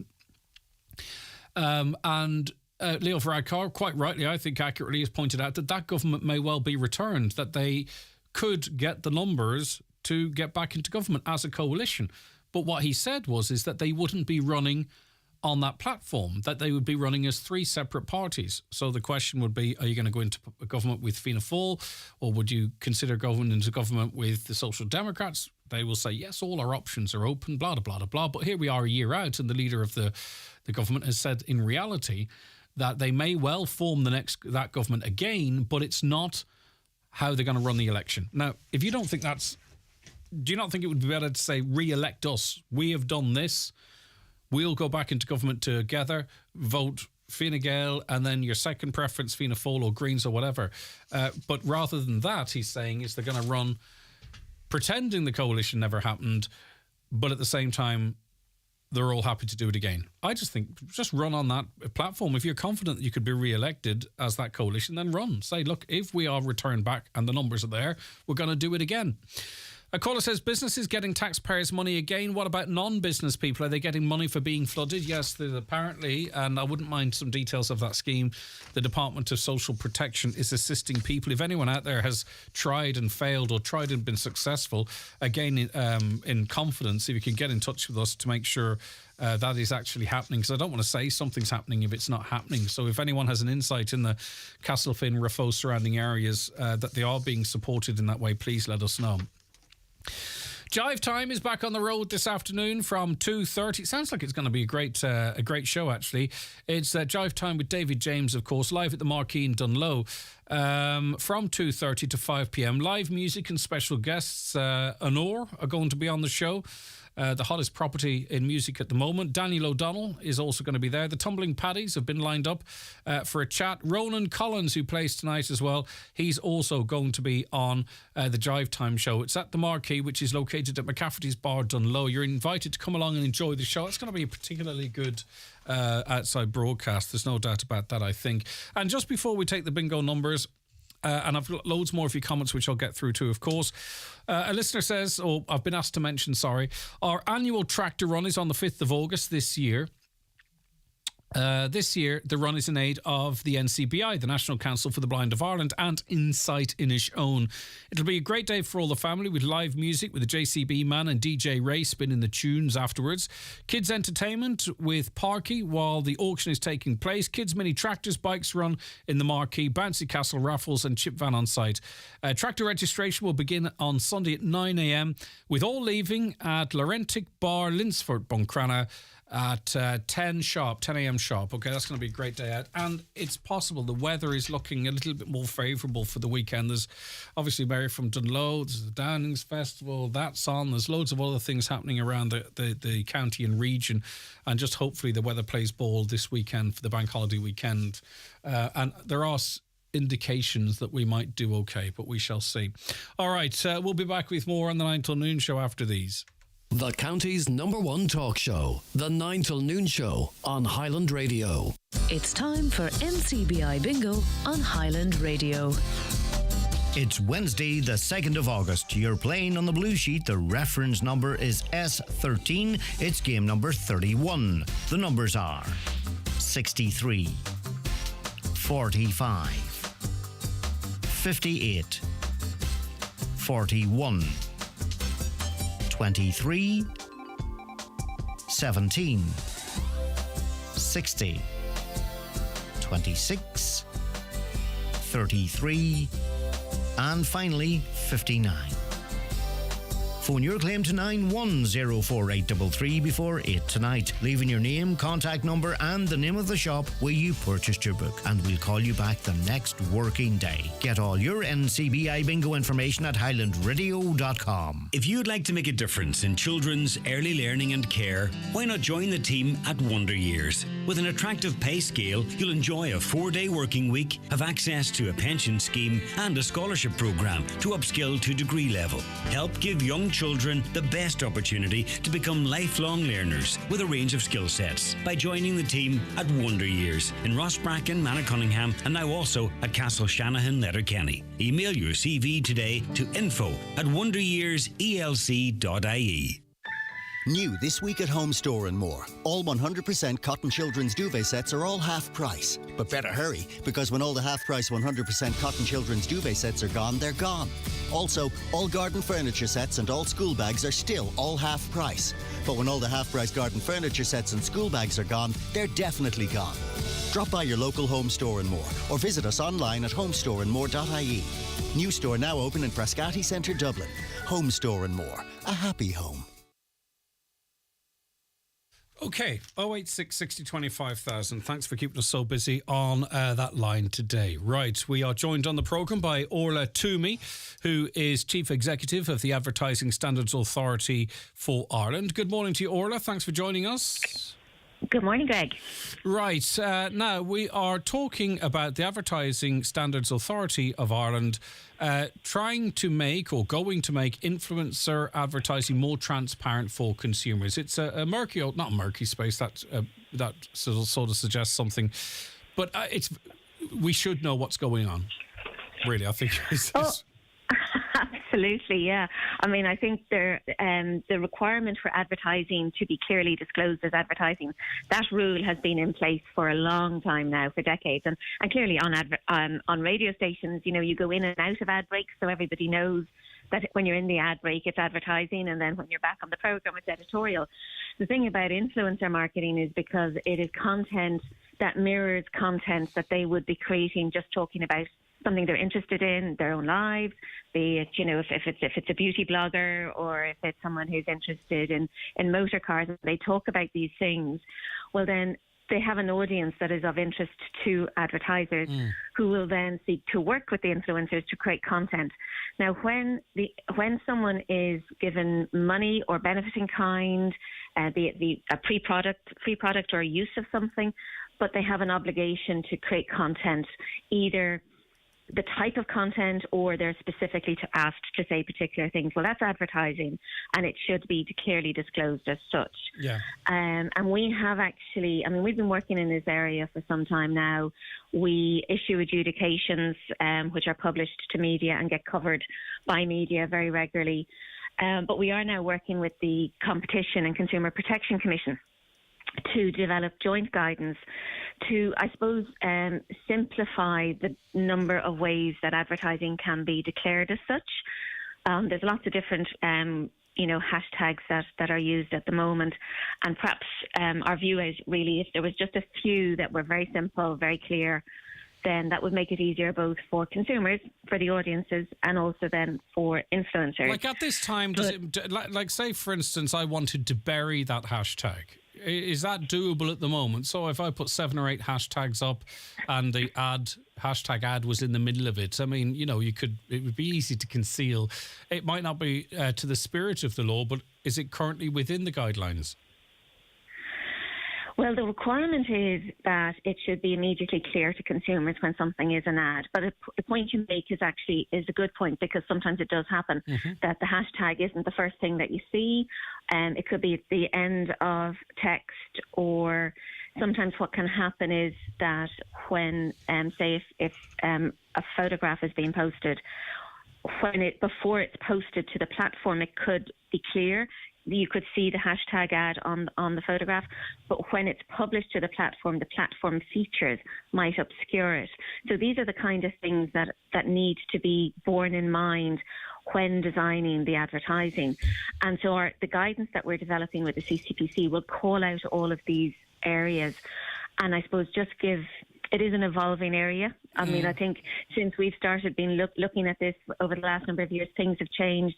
New ways of even the platforms now have tools that you can use to disclose when something's advertising. Yeah, but in terms of the content, and we'll move on to, or I'll give you an opportunity to move on to what you were going to say. But from the issue I have is, well, there's two issues. Firstly, in terms of the research, like I think really for us to know exactly what's going on, it needs to be demographic specific, because I think, on these influencers are reaching a particular audience, and I'm not sure if the research is focused on that particular audience, which is easily identifiable, because I think the figures might show something else. But second to that, or separate to that too, it's the content of the ads.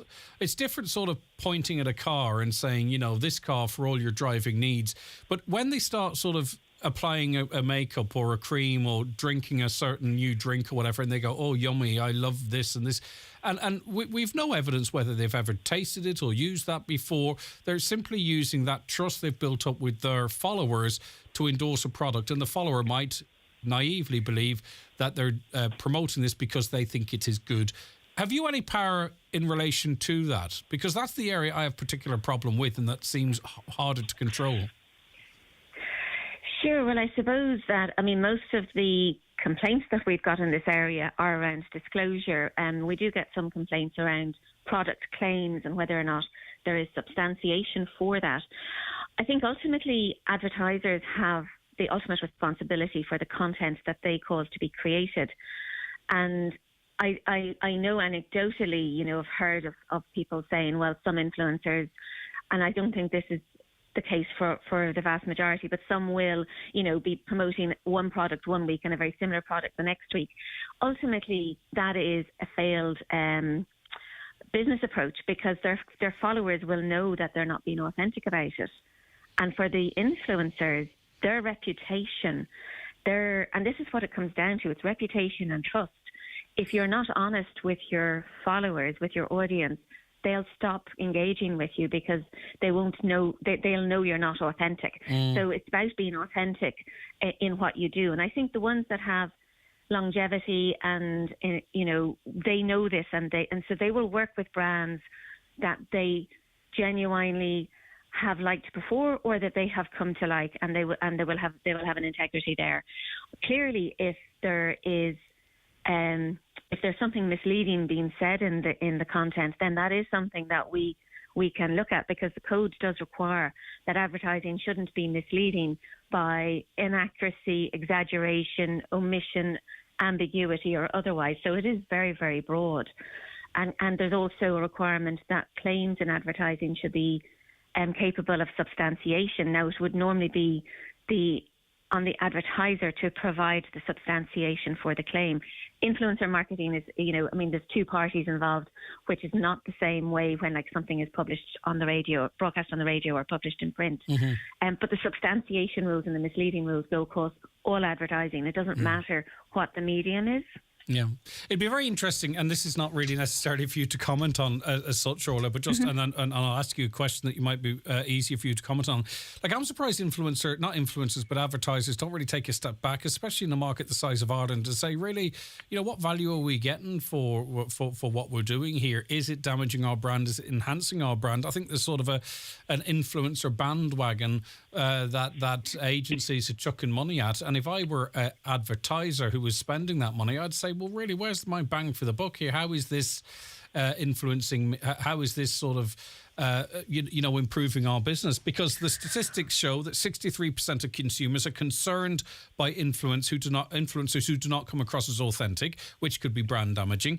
And almost 60% of people said they trust brand advertising more than social posts by an influencer. So if I were a business, I'd be looking at these stats as well and saying, well, where's my ad spend going in a difficult market? Yeah, and you're right that it isn't something that ASCI is actually concerned with. We're concerned with whether or not. Shall I ask you a question you are concerned with? But I would say, I would say that I do know that a number of years ago, agencies and the PR companies who would work with influencers. It's becoming more professional because they're more contract driven. So there's a contract between the parties, what's expected, what's not allowed. So it is becoming more professional, which I think is to be welcomed. But it is huge. This goes from influencers with large numbers of followers working with very large brands to very niche influencers to small companies who mightn't be fully aware of the rules. So it is a huge ecosystem that one size doesn't fit all. But what I was going to say was that one of the things that once we have, as I said, we're working with this the CCPC on this guidance, and our intent is when the guidance is launched, which will be in a couple of months' time, we will do an awareness campaign. So we'll be going out to where people are likely to be seeing this type of content and telling them this is what the rules are. So we want to address this both to the public who are following influencers, but also to the influencers, very importantly, and to brands, so that everybody will know what the actual requirements are. And our intent is to raise the awareness of this, because I think by raising the awareness and doing it over kind of like a concentrated period of time, hopefully then we'll get the message across to everybody who needs to know about it. Mm-hmm.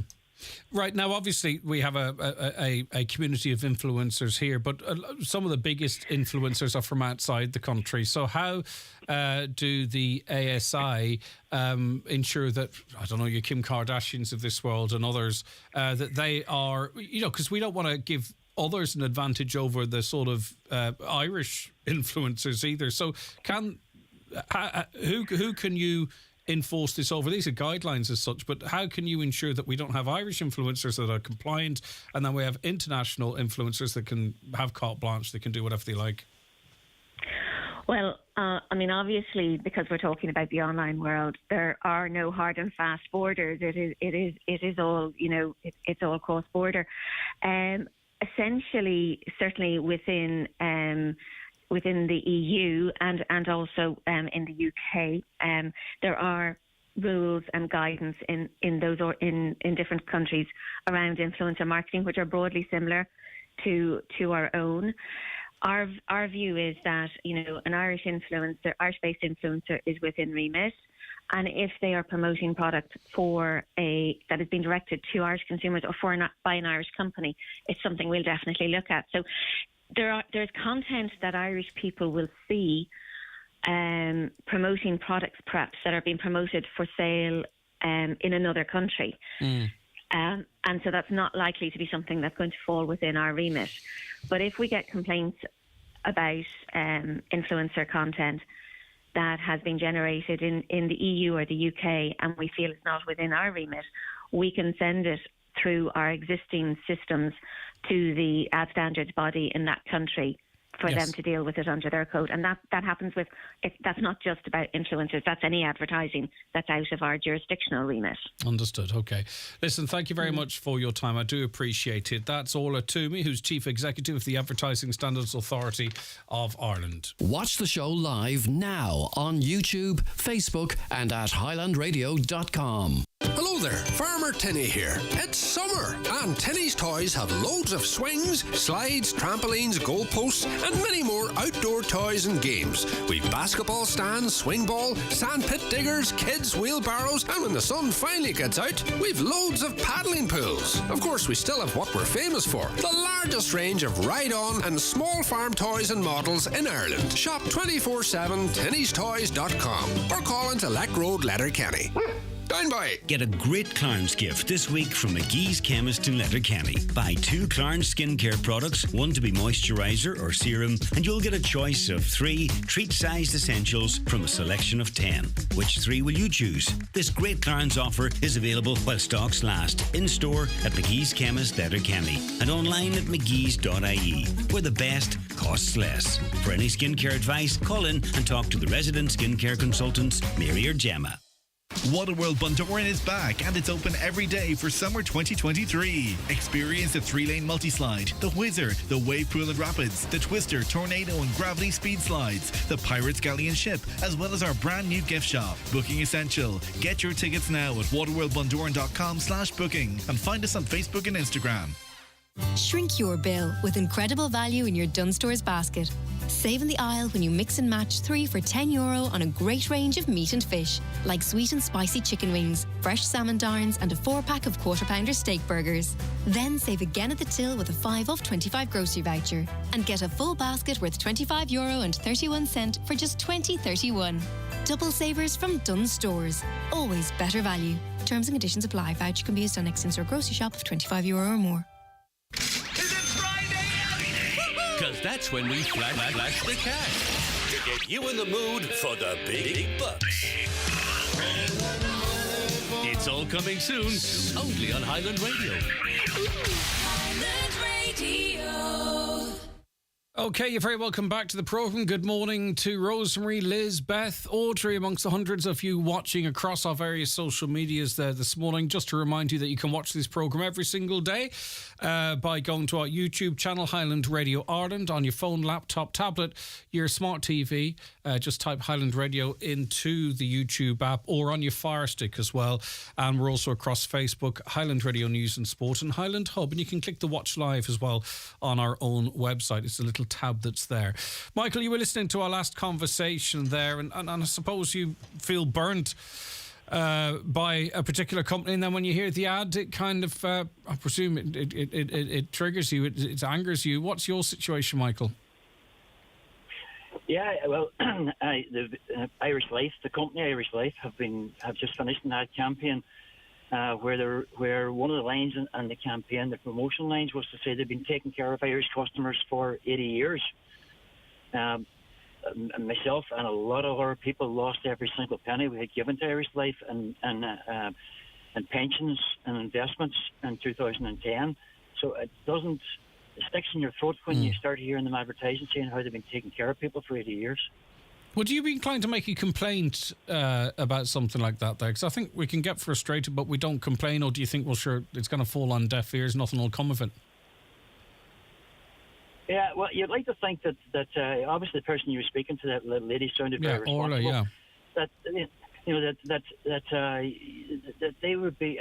This was a big advertising campaign. You'd think that they would have vetted that and realised the potential insult to people like myself. The thing is, Greg, nobody bailed me out. The government didn't step in behind the people who had invested in Irish Life and lost everything. I've been saving with Irish Life and an investment policy from 1990 up to the year 2010. So it was a nest egg that had been set aside, and it was, we were paying into it for 20 years, and effectively we lost every single penny of it. That's unbelievable. Lots and lots of money was left, but that's a long time to be paying into something, as you say, with one eye onto the future, and for all, in the blink of an eye, for it all to be gone, to be lost, to be wasted. Very hard to recover from that, Michael. Yeah, and at the time, obviously, there was a lot of our banks failing, and that we've seen Anglo-Irish and the AIB and all the various other banks that failed at the time. But we put a lot of attention, media attention, on bailing out junior bondholders in Germany, but we missed the whole point that a lot of Irish people lost a lot of money in that same time, and there was no schemes to compensate me. There was no recourse to go back and claim that back from some other source. It just left totally out in the cold. Yeah, and it's all one-way track. I've noted this week that a lot of the banks are announcing their annual results. And most of them have been questioned as to whether or not they would help out borrowers. I know this is separate to your situation, Michael, whether or not they would help out borrowers who are stuck now with loan shocks, non-bank lenders. And none of them have clearly said, yes, we'll work with them. They're announcing, many, many millions and billions of profits. And none of them are saying, right, we're going to step in here and try and help these people that are struggling to pay 7, 8, 9% mortgages to these loan shocks. They're sitting there in their ivory towers raking it in. And they could do a great thing in helping those people, or even maybe go backwards and say, what can we do for people like Michael? Because they did get bailed out and they did get supported by us. And certain people, junior bondholders, as you mentioned, were helped. But where's the actual help in the other direction for regular customers, or to sort of to compensate you in some way or other, Michael? Yeah, it's a bit of an enigma that the people that didn't get helped are the very same people that have had to actually do the bailing out. Yeah. Because it's the people of the country that done this bailing out. You know, we all have the national debt. We talk about Ireland, you know, being such a wealthy country. You know, we are laden with debt. Every single one of us owes about 55,000, 60,000 euros. Every man, woman, and child. My advice, Greg, for all your listeners is the credit union. Yeah. All right. Okay. I've gone over the credit union. They give you all the services that you want. It's done and it helps the community, and the profits generated from it stay within the community. All right, Michael, sorry for what you've been through tonight. I mean, it's 13 years ago, but still all that money's gone that you paid in for 20-odd years. It's a disgrace, really. OK, thanks, Michael, for that. 086 60 25,000. Working families on low income do not qualify for back-to-school allowance, says the listener. Another... the difference in how Vera Pauw is treated when challenged by a player compared to how Mick McCarthy was treated in the same situation. Imagine a player in any other sport trying to call the substitutions, but maybe that was just born of frustration. I understand what you say there. I went to the Lewis Convent in Monaghan. The nuns always and still do insist on their pupils wearing their uniforms. The uniform always came from the same store. They never cared if the parents could afford the costs for the uniform. I always thought, did the nuns get a percentage of what the store got? Makes you wonder. Time these schools got withered and backed down on the uniform policy seems a tad outdated in this day and age. Book costs are more important than a uniform. Another red flag showing freedom of speech is already curtailed in this country. We cannot express certain opinions. People are afraid of being lambasted and called all kinds of names, and that will be like if hate speech laws are enacted here. It's if a team and coach trainer can't communicate with each other, suggest tips, change, etc. If there's a distrust or happiness, then success will be limited or maybe absent. Greg, back to school allowances means tested on people on social welfare benefit only. Another, the back to school allowance is not for parents who are both working and living on the line. We pay for everything, they say. There are times when you have to question if there is a God out there. After that incident in Monaghan, 5 families will never be the same again. You have to feel for the driver. Will he ever recover from this tragedy? Not sure many would. God love all concerned. I understand where you're coming from, and I've heard that too from many different people, even people of faith. Priests, effectively, you would question at times. Your faith would be questioned, of course. A caller says everyone isn't on social welfare to get back to school allowance. Of course not. Right. Okay. We'll be back with our next guest on the programme after we take a short break. Stay right where you are.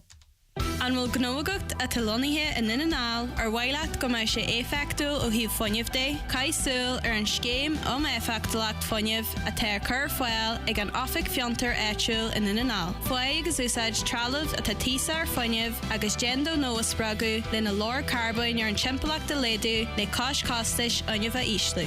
Ma chailíonn do gnód an scéim hiag deontas éagsla a bhaintse má. Ó deontas a chlúdaíonn chuige fangéad den hasta somlan go deontas ar Westmaid de €5,000. Is í an éfechtúlacht de sactaí. Hiag teiliúla se eil ag localenterprise.ie/Hantasi Donegal. This week in Home Store and More, all garden furniture sets are still all half price. But better hurry, because when all the half price garden furniture sets are gone, they're definitely gone. Choose from a selection of rattan sofa sets, lounger sets and dining sets, like the Messina rattan corner sofa set for €374.50, or get the San Rocco grey rattan sofa lounger set for €199.50. Drop by your local Home Store and More, or visit us online at homestoreandmore.ie. Home Store and More, a happy home. The Highland Radio Outside broadcast team are on the road once again. Tune in this Wednesday at 2:30 for the Jive Time Show with David James, and Friday morning for Greg Hughes and the 9 till noon show, with both shows live from the heart of the 56th Mary from Dunloe International Festival to celebrate their fun-filled programme of events. Check out the full lineup on maryfromdunloe.ie. Brought to you in association with Kavanagh's SuperValue Dunloe. Mr. Blue Sky, please tell us what. The Lotto jackpot is an estimated €3.5 million. Play responsibly in store, in app, or at lottery.ie.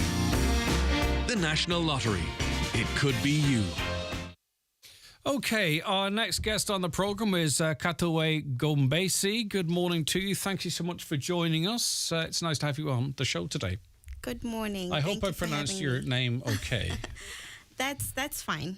I can let you get away with that. Okay, just about though. It's okay. If we chat more into the future, it will become more familiar to me. Definitely. Congratulations, you've graduated from the Migrant Leadership Academy. It's run by the ICI. Can you talk to us about what you graduated from? What was the course about? Okay, so the course that I was doing, it's a leadership course. Basically, it's just people that are interested in leading people, finding solutions for, problems or situations that may come across. And basically, we want to advocate for the community. I come from a different community, and that's what drove my interest, seeing the imbalance in situations and how things are run. We then felt that it would be of utmost interest to actually find solutions by not just sitting at home, but going out there and, getting more information on how we get into these spaces. So that's what really drove my interest. And I suppose it's trying to be part of the discussion at decision-making level and helping to inform or influence those decisions rather than having other people doing that for you. Yes. Honestly, I always say experience is the best teacher. So it's easy for me to want to find solutions from the community that I come from because I know it best. I know the challenges that I come across. I know the impacts or the influence, that I may have. So that's what really, gave me the courage to say, I can do it. Mm-hmm. And it happened. Brilliant. Ireland is a more diverse country now, many different people from many different backgrounds and communities, but that's not really reflected in our local authorities or in our Dáil either. We're at the point now that if a person of colour were elected to the Dáil or 2 or 3, where it would be a big news story. It'd be like, oh, this is amazing. Look, the first. Yeah. Is it kind of, as a person from a different community, does that kind of feel strange when you see a load of white people applauding themselves for having a person of colour in a position of power? And the reason I know that is how it would happen is because we have a member of the traveller community from Donegal who's now a senator, and every time she does something for the first time, it's all the first time a traveller has done something. Do you know what I mean? And I'm like, seriously, is it still a big treat for us to have a little bit of diversity in these positions? This is the reason why we want to enter these spaces, because we want to change the narrative. We want to allow people of different races or different color to come into spaces and really bring forth their skills, their abilities, their strengths, and obviously learn by rising from their weaknesses. So if we are going to continue to look at things or address things in that sense, then we are really far away from growing. We are honestly far away from growing. But we are in a space now where people hearing you speak like you're speaking might be threatened by that language that you're trying to take over. That's true. Do you get where I'm coming from? That's true. And I think maybe that's more now than it might have been 5 or 10 years ago, strangely. We might even be going backwards. But I mean, at the end of the day, it's normalising something. I think we need to talk to each other and learn about each other and see what each other, different people want to achieve. Yeah, that's why I'm saying that if we want to change the narrative, not only for us as people who are coming into the country, but for the country itself, I always say that we are not here to get pit, we are not here to get from the government, but we are also here to bring forth what we believe can work for the country, because if I'm here to make this place my home, it needs to be comfortable for me as well, not only for me, but for the people within the community that has accepted me. So such things are expected. However, it's not a train smash. It's things that we will always find ways to work around. The more we are into these communities, the more we get such platforms. It makes it easier for people to be intrigued and say, okay, who is this girl? I'd like to have a word with her. I'd like to meet her. I believe there's something. I mean, for a person to have, had interest to have this, that says that there's a lot inside of me that I'd really love to pour out given opportunities. Yeah, okay. And we're going to talk more about that because I want to focus on the positives as well. But I also want to kind of address some of the what's going on around the world. People think in Ireland, there's people could call it far right or whatever. I'm not interested in those labels, to be honest. I don't see the benefit of it. There's a rise of nationalism. It's being seen here. It's being seen in Britain. It's being seen in France, Germany, Sweden, Norway, Poland. It's there's nothing unique going on here, and everything that people are seeing here at libraries or outside certain centres is being replicated absolutely everywhere. There's effectively a global movement in a lot of different places. So we're seeing that. So nothing's unique. It's a playbook that's there, and that's what's happening. But are you concerned, as someone who might be picked out as not being a national, even though you may well be naturalised or have Irish nationality, are you concerned about this rise in nationalism that really seems to turn its focus on, anyone who looks different to the Indigenous, if that makes sense? Yeah. No, you know what? To be quite honest, I honestly don't like paying attention to much of that because it happens everywhere, like you just said. From where I come from, we do have such situations. So it's nothing new. It's nothing to look at in a different sense. It's more of a situation whereby we need to have open minds. If we want to see the country go to a different state, we need to open ourselves to all of those things. So it's nothing new. It happens everywhere. What would you like to influence? Well, what are you particularly interested in? What would you like to see change? To be quite honest with you, I saw the imbalance in a lot of situations, and my utmost interest was to wanting to bring solidarity into communities. It's not easy for anyone to accept anyone with a different color or just a different race, you understand? However, we want to come into these spaces and make sure that we are accepted, not for what we came here with, not for our stories, but for being human. There's more to just situations than what we actually can bring to the table. So my interest is more in really bringing solidarity, so that it's a home for everyone, It's a home even for the people within this community, the Irish community, so that they're able to accept us. We are able to accept them with our differences. I mean, we are all different human beings. I cannot like you, and that's okay. But if we are able to live together as human beings with those differences, I think that's the beauty out of it. And it makes for a much more peaceful life. Anger and this is not a criticism. I'm not criticizing people as such because and I'm not grouping people in, but sort of anger and hate and fear that a lot of people seem to constantly live in. Some of it justified, much of it not. It must be so exhausting.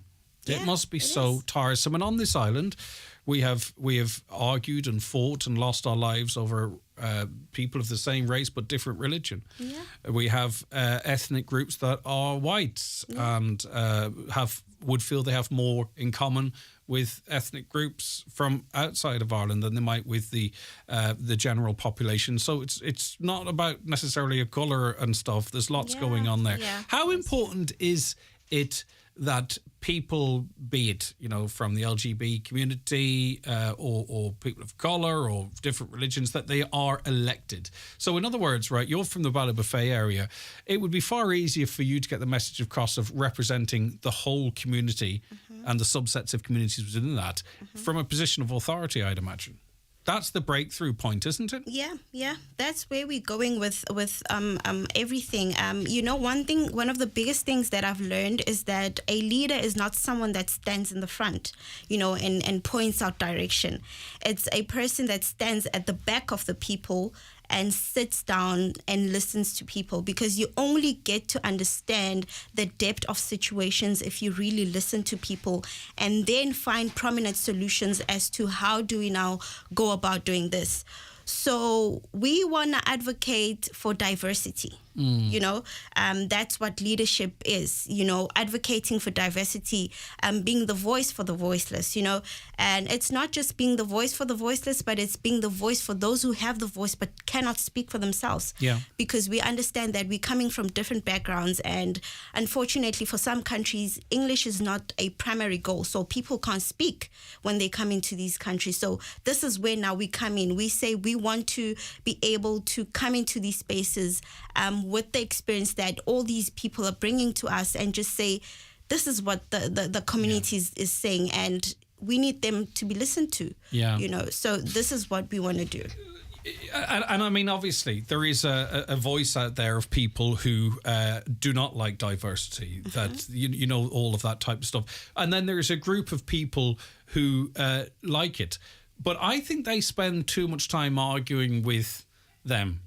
And I think groups or organisations or individuals would be far more benefit by talking about the positives. So in other words, just spending your time arguing against someone who disagrees with and giving them oxygen effectively. I think you'd be far better off putting your energy to talk about what's working well, how things are working well, friendships that are formed, how the health service it would be on its knees without a diverse workforce, how people are working within different communities doing different things.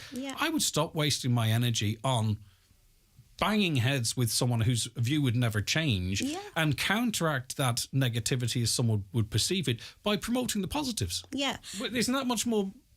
That would make much more sense and a much more positive use of your energy. Yes, that's exactly what I always say. I say if we are going to come together, not to fight to bring solutions, but to bicker about problems and challenges, that's not going to give us any way forward. You know, we need to come together to strive to get solutions so that we are all out of these uncomfortable situations that we find ourselves in. So it is off waste to come together and be, you know, sharing different agendas on things that won't bring any positive results. You know, so these are the things that we learned into the Leadership Academy, that when we come together, it should be for positive results, you know, and it's okay to disagree. That's okay. That's how you channel your inner ability. With lots of people for different reasons. It's okay. It's normal. It's human nature. But now what is important is that after disagreeing, do you find the reasons behind disagreeing and saying to yourself, now I want to move forward. I want to find a solution. So what is the agenda? You know, I always say if the agenda is to just bicker and just want to be different and difficult, then it's honestly not going to take us anywhere. How important do you think integration is? You know, there's no point having all different people of all different backgrounds, whatever they might be, living on an island and it being fine, but there being no interaction. I think integration, we've seen from elsewhere, when there isn't proper integration, it can be problematic. There is integration. Is it something we need to improve on? Yes, definitely. However, I feel as though it's not easy because it's not put out there for people to take account of. You know, it's not easy for me to come into a foreign country and just want to directly integrate with you. You've probably never seen a person of my color right at hand. You understand? So if the leaders who are already there make it aware that people are coming into the country and it's okay for them to be different, just allow them to speak, allow them to have their views, have their opinions, and before we know it, things will change. Things will definitely take a different turn. So integration is there, but it's very just young on different in this spaces. In truth, diversity is very young in this country. Yeah. It really is, if the truth be told. And maybe that's where some of the fear comes, or the trepidation, or the concern. Okay, anything else you want to add? I'm really grateful for the opportunity. It's honestly a privilege and an honor. Just like I said, that, you know, I've learned a lot. I've learned to not just, you know, cry all the time, you know, about situations, but to really channel, but to really channel my ability to want to, you know, go out there and go into uncomfortable spaces and be like, there's something about me. My name is Ketiwe, by the way, and that's the meaning behind that is chosen. I believe I'm chosen for a different destiny. And if this is the beginning of it, I'm willing to take it on. Okay, brilliant stuff. And do you have ambitions for politics, or do you see your influence being in different areas? My influence is more in bringing solidarity. So however way possible that whatever situation, as long as the end goal is for people to become one, hold hands together and say, you know what, we fought against different odds. So that is where I'm heading to. Okay, Kethaway Gumbasi, thank you so much for your time. We really appreciate you calling in, and congratulations again on your graduation, and I'm sure we'll speak to you again into the future. Thank you so very much indeed. Thank you for having me. Thank you so much. Are you looking for a career change, or have you always wanted to gain a third level qualification? At Atlantic Technological University Donegal, we can help you. Study our part-time Bachelor of Business degree using a blend of online and in-person lectures. Build skills in management, leadership, HR, finance, business law, and much more. With advanced entry options available, find out more and apply at atu.ie/business. ATU. Develop the skills you need to stand out. Fuel to win €50,000 with Top. Plus, get chances to win €5,000 every month. Sign up at topoilwin.ie and fuel to win with Top. Have I got news for you? The Harvey's Point Cabaret is back. Every Wednesday in September and October, Eamon has gathered a galaxy of stars to captivate and entertain. A scrumptious dinner, fabulous entertainment, or a 2-night accommodation package. Harvey's Point Cabaret 074 972 2208 for an immediate reservation or harveyspoint.com. Curtains at Foy & Company, Letterkenny. Complete any room with our elegant and exquisite range of curtains designed to elevate your windows with sheer beauty. Whether you prefer classic patterns or contemporary designs, our curtain collection offers endless possibilities to complement your interior decor. Let our expert staff assist you in creating the living space you've always dreamed of. Call in and get a free interior design consultation this month at Foy & Company, Letterkenny. Okay, you're very welcome back to the programme. There was a few requests. Did I do the requests yet? I don't know. Let me see, where are they? Yes, I wanted to do these just before 11. Hi, can I get a request? Happy birthday, Darren Worski from Two Poles. The Two Poles, enjoy your day. Thank you. More than happy to do that. Can you give a wee shout to our daddy, Darren Worski, celebrating his 40th birthday today from Hayley, Abby, Keegan and Amy. Popular guy today. Morning, Greg. Please, could you wish my sister, Lisa Gallagher, all the best for her head shave this afternoon? She has raised so much money for her cancer care, and we're all proud of her and are amazed by her strength and bravery that she shows every day. Thank you so much. That comes in from Tanya. I wouldn't mind having a conversation with Lisa if she wanted to, if it would help, because it's an amazing thing that she's doing. And it's, as I say, if I could do anything at all using this platform to promote it, I would be more than happy to do so.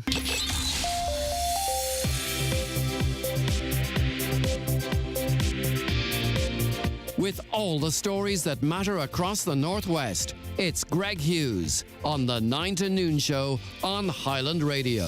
Okay, it is 11 o'clock, which means it's time for a news update, and it's over to Donna Marie Doherty. Thanks, Greg. Good morning. Investigations are underway in Derry after what police have described as a brazen and reckless attack during which shots were fired at a house last night.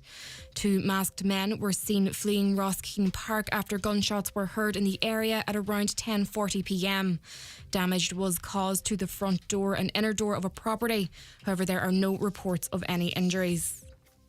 Hopes for a cinema in Donegal town have reignited as a for sale sign has been placed in the Drum na Lonner site. Pre-existing planning permission is in place for a cinema at the location. Mayor Park Kennedy says he hopes the developer will see the potential. It's been revealed that young adults who have experienced sexual violence are more likely to tell a friend than a family member. It also seemed that more than a third of women who did not disclose any experience of sexual violence as an adult kept it secret because they felt ashamed or embarrassed. Marina Porter, manager of Donegal Sexual Abuse and Rape Crisis Centre, says victim blaming plays a large role. 2 preview days are being hosted this weekend at Ballyshannon Communal Hospital, which is due to open in the autumn. A wide array of services will be on offer for older people. The public will be able to view the €31.76 million facility this Saturday from 2 p.m. to 5 p.m. and on Sunday from 11 a.m. to 2 p.m. via the new main entrance off the Nader Road. And finally, a Carndonagh councillor has questioned if Donegal County Council has taken all measures to break what he has described as a housing logjam in Donegal. He further questioned if Donegal County Council placed a bid to be a part of the Department of Housing's plan for 1,800 rapid build homes. It was revealed by Sinn Féin spokesperson Owen O'Brien that they had not. Those are the latest headlines. Next news updates at 12 o'clock. Until then, good morning. All right, thank you very much indeed, Donna Marie Doherty. Are you suffering from dodgy internet connection? Symptoms include endless loading, embarrassing freeze face. Luckily, there's a cure. 3 home broadband in Ireland's fastest and most consistent 5G network. Get it free for the first 3 months and for only €39 per month after that. Plus, no setup costs. You don't want to miss this. Visit in store or at 3.ie. 24-month minimum term. Subject to location and availability. Speeds may vary. Based on analysis by Ookla Speed Test Intelligence data Q3 to Q4 2022. Okay, Bernardo's have issued a statement on back to school costs. It's their Bernardo's back to school survey for 2023. 1,100 parents had their say on the real cost of free education, which is a huge sample, much greater than often can be sampled for an opinion poll on political matters, for an example. So it is telling and it is accurate. Suzanne Connolly's Chief Executive of Bernardo's and joins us now. Suzanne, it's an annual conversation, unfortunately, that we are forced to have. We have made some improvements, but still, and you can tell from the texts and messages coming into this show this morning that parents are at the pin of the collar, and it seems particularly working parents are struggling with back to school, but not exclusively, of course. Exactly, yeah. It's a really difficult and stressful time for parents, and we know that the costs of sending children to both primary and secondary are considerable. And our survey shows that to send a child to first year in secondary school costs €972. So that's a massive amount of money. And for fifth year in secondary school, it's 863, and these are our average costs. So what we're doing is we're calling on the government to build on the momentum of introducing free books at primary level, to introduce now free books at secondary level in this budget. We're also asking the government, and this has really very much come from parents, is a low-cost, affordable school uniform option needs to be available at primary and secondary. And this is part of what the government themselves and the Department of Education committed to in 2017 with a circular going to all schools. But unfortunately, not all schools have implemented that circular, which is about having low-cost uniforms available. More should be done on that, because there have been stories of schools recently just changing the uniform so that even, say, for instance, there was a second year and their sibling was going into first year, just change the uniform for no particular reason. There was nothing wrong with the uniform. And schools still insisting on specific jumpers with specific crests and specific tracksuits with specific crests, particularly in a county like Donegal, which has a low income, low disposable income. Mm-hmm. I can't understand how schools have to be compelled to say, hold on, why are we doing this to these parents? Why are we putting them through a summer of discontent? There's no need for it anymore. Exactly. You're absolutely right. I mean, all children need is a warm jumper, decent clothes that should be to go to school, that are available in a variety of stores that their parents can access easily. And I don't understand either why schools are looking for branded and crested uniforms, because what they could do if they do want a crest, they could have an iron-on crest or sew-on crest. And parents spoke so movingly. I mean, the amount of frustration and exasperation the parents are experiencing. And indeed, some of the parents know about this 2017 circular. So they're calling on the government as well just to make this mandatory. So there isn't an option for schools now. They have to provide a low school uniform option. And we all know the cost of living has really impinged on families. So surely schools can show some compassion and empathy for the strain on families and do something that is within their power to do. Yeah, and also this murky world of voluntary contributions, and I describe it as such is because, I mean, it's for shortfalls, is it, in funding from government, but we never really see the books, or it seems like we don't. How much is gathered? How much is spent? How many people pay? Is it only to meet essential needs of the school, or if there's leftovers, is it, how is that money spent? I'm not suggesting there's any impropriety, but in the absence of what seems to be any information, it's just like you get these texts or messages, €100, €150, €80, and you're like, well, where am I going to get that money, and what actually is it for? And if I don't pay it, what does that mean? Is my child going to be treated different? Again, I can't understand how schools of the community do that, or at least don't have a bit more transparency in what's going on. Yes, no, I mean, I think that's true. I think for some schools they would say that they need it in terms of things as basic as lighting and heat, and that should not be the case. I mean, the government should absolutely pay schools the capitation that they require in order to run the school. So that's a given, that should happen.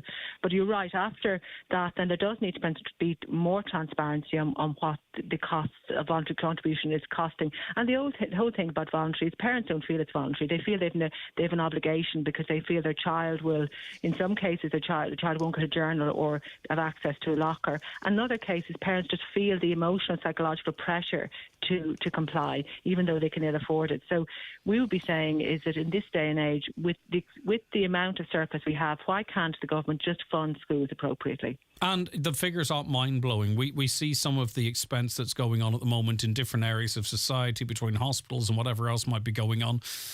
We're not talking billions and billions of euro here. That's where I get a little bit frustrated. We could have an education minister and a government that could relieve so much pressure off so many families at a relatively low cost to overall spending. Exactly. That's exactly the case. And the government exists to serve the people. So it's clear that it is incumbent on them to do something about the cost of education that puts so much stress on parents and indeed on children, because children will know their parents are stressed no matter how much parents can try and hide it. So the government should use some of this surplus to deliver on making education free, which is what the government says it is, but it's not, because we know the amount of expense it costs parents every year. So in terms of the costs across primary and secondary school, the average cost of the basic needed for a fourth class pupil, €320. A first year pupil, €972. A fifth year pupil, €863. Now, that is expensive, but with a cost of living where your money doesn't go as far, that's going to seem much greater than the actual figure. Add into that, a quarter of secondary school parents are going to have to borrow to fund these back to school costs. So they're also going to be labelled, or they're also going to be stuck with interest rates on top of that. And then running into Christmas, where another problem might raise its head. It's crazy. It's crazy that anyone could say we're a rich and well-off country whilst we're forcing people to live like that. I couldn't agree more. Now, the only thing that we can take some degree of comfort from is the government did introduce in Budget 2023 is free primary school books. And yesterday the government published a child poverty and wellbeing programme, and in that they commit to reducing costs of education. So we're really hoping that they will deliver on free secondary school books. And they've also said in that programme that they will look at relieving the pressure on parents in terms of voluntary contributions. And they've also said looking at uniforms. So we really do expect the government to deliver on this commitment that they've just published yesterday. Mm-hmm. So we hope there's some light there for parents. I do hope so, but I recall interviewing the education minister. I think it was Mary Coughlin. I'm not sure if she's education minister at the time or Taoiseach, but that's going back, I daren't even suggest how long. And at that point, we were talking about secondary school books and the cost to parents. Do you know that's how long this has been going on? So I hope, and there was talking about action at that time. So I hope your optimism is not misplaced. I really do, and I think you probably are right. But again, though, will this also, these measures, will they assist working parents? Because particularly here in Donegal, you would be aware that you can have two parents that are working, but between the cost of all of what we've talked of, keeping cars on the road and all the other bills that are being faced, working parents have nothing. And they feel like they've got no support. So the measures that you talk of, would that also help low-income working parents? Absolutely, because free secondary school books is a universal. Ending voluntary contributions is a universal, so it's available to all parents. And the other thing is, well, that would be the same with school uniforms, a low-cost school uniform option being mandatory. So we think that'll help working parents and parents on low income, which is really needed, because we know that, I mean, the 2/3 of the parents in our survey were working either full or part-time. And we know that some of those parents say they feel there's nothing in the government's plans for them, and they don't feel the government thinks enough of them when they're thinking about income support. So we think universal payments that apply to all parents is really, really crucial, because as you're saying, in some place like Donegal, there are so many extra costs, because if you live in a rural area, the cost of petrol, keeping your car on the road, bringing your child to and from school is considerable. And finally, Suzanne, I mean, this is why has this not already been announced? Why are our parents being put through another nightmare August? We're not going to get anything from government ahead of this term. It'll come out in the budget heading into a general election next year. I mean, why don't they do something now? Why don't they say, right, we can do something now for you? Rather than parents stressing themselves out through August, not able to do things like go on holidays or even consider transition year trips or summer camps. Do you know what I mean? It's crazy. Why aren't we doing it now? I do. I don't actually know the answer to that. I mean, we'd have to have a government representative talking about it.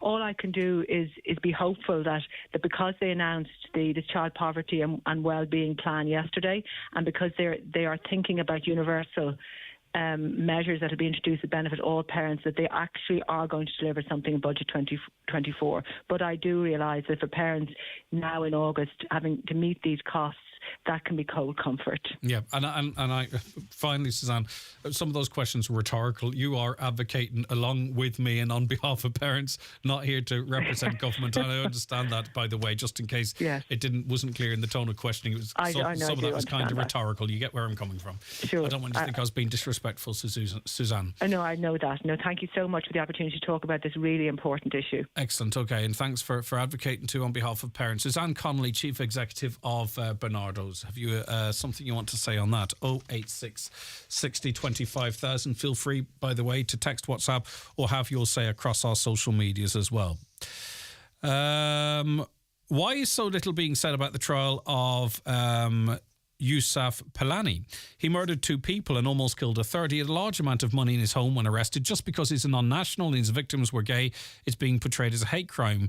He is a killer who was stopped before a 4th victim was caused. Why are we not acknowledging it? If he killed 2 women and almost killed a third, it would have been framed very differently. Well, I thought that was an absolutely huge story. There were at the time of those awful murders, there were solidarity rallies in Letterkenny, Sligo. The country was shocked and terrified. What happened 2 days ago was that he pled. There was going to be a trial, but he pled. And you can't speak ahead of a trial, by the way. I just hope you know that. When someone is charged with a crime, they're innocent until proven guilty, even if the evidence against them is overwhelming, because you don't know what their defence might be. So you can't speak about these. So there was this... Everyone was talking about it, as far as I was concerned. Everyone was shocked at what went on. And it was national news for days upon days at the time. But when someone's arrested and charged, at that point then, you can say what you like on Twitter. We can't talk about it. Other than that, he pled guilty 2 days ago. There is no further information other than the fact that he strangely had large sums of money. When he is when he is sentenced, there will be more details of the crimes. There'll be more details of his background, more details as to where this money may have come from or what it was for.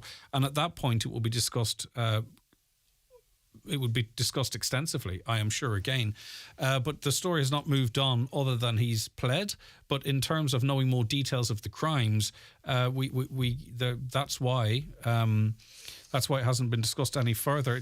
You talked about a woman being killed. That followed the exact same reporting pattern in the mainstream media, as you probably call it, because of reporting restrictions and due process and what have you. 086 60 25,000 WhatsApps and texts. Maybe I'm not being objectional or contradicting. I'm just telling you that's just the way it is.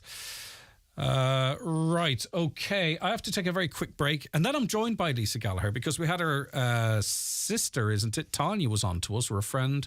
No, it was her sister, and I wanted to speak to Lisa. And Lisa, we got it all sorted. Lisa's going to join me after the break. Stay where you are. The county's #1 talk show, the 9 till noon show on Highland Radio. It's the home of the vegan butchers, the artisan bakers, the freestyle lyricists, and the trouser suit striders. It's the urban jungle, where the everyday meets the latest wave. And you could see it all from your Seat SUV. From the sharp lines and smart style of the Arona to the bold and beautiful Ateca. And if size is your thing, the Tarraco comes as a 7-seater. See what's in store at seat.ie for our latest offers. And visit DMG Motors, Clare Road, Donegal Town. Because your new Seat is just waiting to see what's next. Get great menswear at greatly reduced prices in the big summer sale now on at Watson Menswear Letterkenny. Brands like Superdry, Penguin, Sixth Sense, Andre and Casamoda all with 20% off. Choose from a selection of shirts, polos and t-shirts with up to 50% off. Suits also up to 50% off. And many more great savings throughout in the big summer sale now on at Watson Menswear, Main Street, Letterkenny and at watsonmenswear.com. Well, Grace, how are you today? I'm good. I've just been down to the Made to Measure Fireplaces showroom in Creasla. They have an incredible selection of over 40 colours for kitchen worktops. And guess what? For a limited time, they're offering a 40% discount on any electric fire when you purchase a worktop there. 40%? That's an amazing deal, Grace. Absolutely. And trust me, if the discount alone doesn't sway you, their huge selection of fireplaces, stoves, wood pellet burners, beams and stone cladding certainly will. Contact Made to Measure Fireplaces Creasla on 074 91 38 365 on Facebook, Instagram and on mtmfireplaces.ie. Highland Radio time checks with Expressway. Travel Route 32 from Letterkenny to Dublin when you book online and travel for less. Expressway, bringing you the time at... OK, the time is 11:18, just turned. Lisa Gallagher, good morning to you. Thanks so much for chatting to me this morning. Good morning, Greg. How are you? I'm doing OK. More importantly, though, Lisa, how are you at the moment? Oh, I think the nerves are starting to set in a little bit this morning. But I'll just... stay focused and I'll get there. When were you diagnosed with breast cancer, Lisa? So I was diagnosed on the 14th of March. I remember it as my dad's birthday, so that's why it's kind of... it always happens like that, it seems. Yeah, and it was just like a routine appointment. So I was very taken back. I just, it was a big shock anyway to myself. And then had 2 operations since, and I've started chemotherapy now. And is everything going as planned so far for you, Lisa? Are you happy with how things are progressing for you? Yeah, I mean, so far, I was meant to have chemo yesterday, but actually got a kidney infection, so now I have to wait till that passes to get my next treatment. Bloods, okay.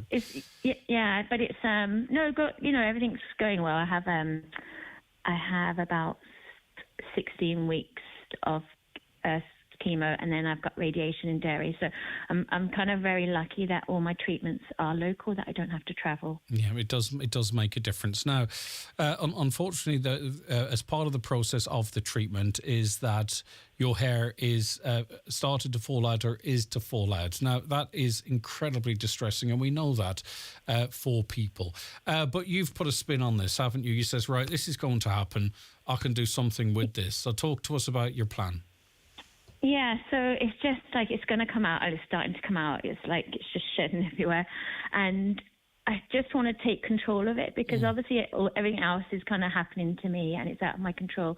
So I've been attending Cancer Care West in Letterkenny and having reflexology and just been up there for support and everything. And their service is absolutely amazing for our community, and it's all free services, and I just found it a godsend, and it's really helped me, and I just wanted to give something back. And then someone had mentioned it to me about, why don't you do this? And it kind of sat with me for a while. And then Saturday I thought, I'll do it. So I just went on their page and I managed to put it up on their fundraising page because all the money goes directly to them. There's no, money taken out of it because, they get 100% of the money. And I put it up and I set it for €200 because I thought I'd already done a fundraiser and, just thought the same people are going to be asking the same people. And then within 24 hours, I'd raised €1,000. Oh, wow. Okay. So it's going strong and so I'm getting my head shaved in Haircraft in Letterkenny today, this afternoon. And whilst you've put you've turned this into something positive, it still requires a great deal of strength and bravery for you, because, as I say, it is for something good. But this is, well, I can't, but I presume this is a really big deal for you, and it's something that's going to be tough on you as rewarding it is to be raising money for a cause that you're so passionate about. It's a tough one for you, Lisa. Yeah, it's going to be tough. I do have a wig now, so I managed, Julian Haircrafts managed to sort me out a beautiful wig, which I'm delighted with. So I am lucky that I have that, and I've been out and got lots of headscarves, and I can't change it. I just have to accept it, and it's tough, people that go through this, and you have to find this strength inside and to get through it. How important has the sort of being able to talk it through and chat to people at the centre that you talk of, Lisa? Has that been helpful through a very difficult period of your life? Oh, 100%. Like, I had to get my lymph nodes removed, and I've no sensation under my arm, and I was kind of worrying, is this normal? And it still haven't come back. So I just called them, and they come back to me and said, no, that's normal enough, and it takes that worry away. Then thinking, okay, well, that's good. Don't need to worry about it because it's normal. And just there's little things that you concerned about, and I can go up there and walk in. They have a lovely room, and you can sit and relax, have a cup of tea and chat, or you can just sit and read the books, and like I say, they've got lots of, they do lots of different services up there, and it's, was just so lucky to have it on the doorstep. And obviously, I drive past that probably 100 times, and never knew it was there. And it's not until you're going through something that you realise what there is out there. Such an important point, isn't it? And you could say the same of other facilities we have. A lot of them supported by the communities, and it's often people that have accessed the services that go, wow, okay, I need to do something here. So you've already smashed through your conservative €200, whatever you were at €200, Lisa. But anyway, you've smashed through that. And I'm sure there are people who want to support Northwest Cancer Care and support you as well in what you're doing. So where's the best place for people to find the link? Is it on their website, on your Facebook? Yeah, I'd say on their Facebook page, Cancer Care West Support Centre Donegal. If you go on there, you'll see where the fundraisers are, and you can just click on there and you can donate. I'm keeping mine open till end of August. Like I said, set up on Saturday, and I was just clicking buttons, and that's what kind of came up. I'd be delighted if any donations. It's going to everybody. It's going to support everybody in Donegal who's going through treatment, or maybe diagnosed with cancer at some stage in their lives, and that's there for everybody, going forward. Yeah. Well, listen, half of us will be, and all of us will be connected closely to someone who gets that diagnosis. That's just, unfortunately, the reality of this awful disease. But listen, we're delighted to hear that your treatment is going well so far. We wish you all the strength you need to get through the next 16 weeks. I'm sure you will fly it. And also to that sort of, I'm presuming that bag of emotions that'll be swirling around this afternoon and then into the evening. But as you say, you're well prepared, and we wish you, as I say, we wish you all the strength that you need over the next wee while. We thank you so much for coming on and chatting to us, Lisa. And as you know, your sister Tanya and all your family and friends are incredibly proud of you, and that's why I wanted to have a quick chat with you. So. Oh, no, thank you. No, I want to thank all my friends and family. It's been amazing. To have that kind of support network, it really means the world, And I just wanted to ask you before I go, do you have any tips on, supporting that kind of look, Well, I was going to say grow a beard, but I don't know. No, not really. I don't. I'm so old. You see, my head's like leather now, so I can do everything. I just think you'll rock it, Lisa. And I don't know if you'll stick with it or you'll go back to the way you were. It's completely up to you. But I know what you'll rock it whichever way, Lisa. And if I can think of any useful tips, I will pass them up. But I think it might. If you discover any useful tips over the next couple of weeks, you send them in to me, will you? Because I think it's me that needs the help in the looks department. All right, Lisa, God bless you. Thank Thanks so you. much. Take You're care. Nice to fantastic. speak All to right, you. take care of yourself. Thank you, Greg. Bye-bye. That's Lisa Gallagher, who is shaving her head this afternoon. If you want to support her in what she's doing, she's raising money for Cancer Care Northwest. We will link that on our socials, won't we, Niamh? Of course we will. So we'll link that on our socials as well, Highland, the Facebook pages and our Instagram as well. And you can go in, donate a little bit. All the money goes to Cancer Care Northwest. And as Lisa so well put across, is that she's passed it hundreds of times, probably didn't even know it was there, had some level of awareness, don't get me wrong, and then obviously got that diagnosis. Thankfully picked up in a routine examination, and now she's in there availing of the services and realizes how fantastic they are. And none of us ever know when that may be us, and it's really for us here in this region. So Cancer Care Northwest, if you go on to, I'll make sure I get the right URL. I haven't it written down here, and I don't want to send anyone the wrong way. So stay with me. After the next break, I'll give you all the details as to how you can support Lisa, and in doing so, support Cancer Care West, their Northwest branch. I'll get that information. Can Highland get someone on from Irish Water to tell people what's wrong with the Leitrimacca Reservoir? There was never a borewall notice here until they started enlarging the reservoir to serve a larger area.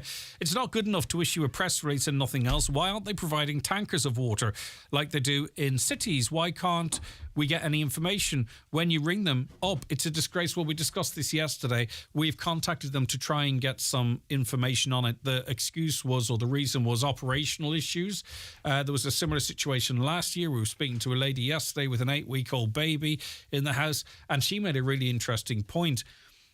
She isn't signed up to the alerts from Irish Water, Iscaran, and maybe if there was an ad on the radio, didn't hear it. She's feeding potentially an 8-week-old baby with this water, but thankfully she found out. But also too that even if you boil it and cool it, it's not a good colour and you don't want to use it. So she's out buying bottled water, which I'm sure this listener is, at great expense. Where are the tankers so people can fill up their receptacles? I would love to be able to bring Irish Water on and ask them all the questions. Unfortunately, all we can do is ask. So far, no one has been presented to us to speak, but we will continue to do so and to advocate on your behalf. 086 60 25,000. It's not just Leitrimacca Ward, it's a whole lot of areas affected by that supply. Okay, it is Wednesday, which means that coming up very shortly, Kieran O'Donnell will be in studio previewing Highland Radio's Business Matters podcast. Stay where you are. Watch the show live now on YouTube, Facebook, and at highlandradio.com. Wait till you CFC the summer sale at CFC Interiors. Unbelievable offers right across 3 massive locations. Get up to 50% off interiors, sofas, beds, flooring, and giftware. And amazing offers on garden furniture and Weber barbecues. CFC Interiors, Cookstown, Campsie, and Abbey Centre. Sale must end this Saturday. Country Cabaret and Dance is coming to Austin Alton on Monday 7th of August, featuring Mick Flavin, John Glenn, Seamus McGee, Ailish McBride and many more. Doors open at 8 p.m, show starts at 9. Tickets are €20 on sale at hotel reception or available at the door on the night. Barbecue. Rhymes with Ballymaloo. Coincidence? Don't think so. Because you can't think of a barbecue, the burgers, the bangers, the steak and the grilled veggies, without thinking of a delicious dollop of our legendary relish too. Bring taste to the table with Ballymaloo relish. The Highland Radio Outside broadcast team are on the road once again. Tune in this Wednesday at 2:30 for the Jive Time Show with David James, and Friday morning for Greg Hughes and the 9 till noon show, with both shows live from the heart of the 56th Mary from Dunloe International Festival to celebrate their fun-filled programme of events. Check out the full lineup on maryfromdunloe.ie. Brought to you in association with Kavanagh SuperValue Dunloe.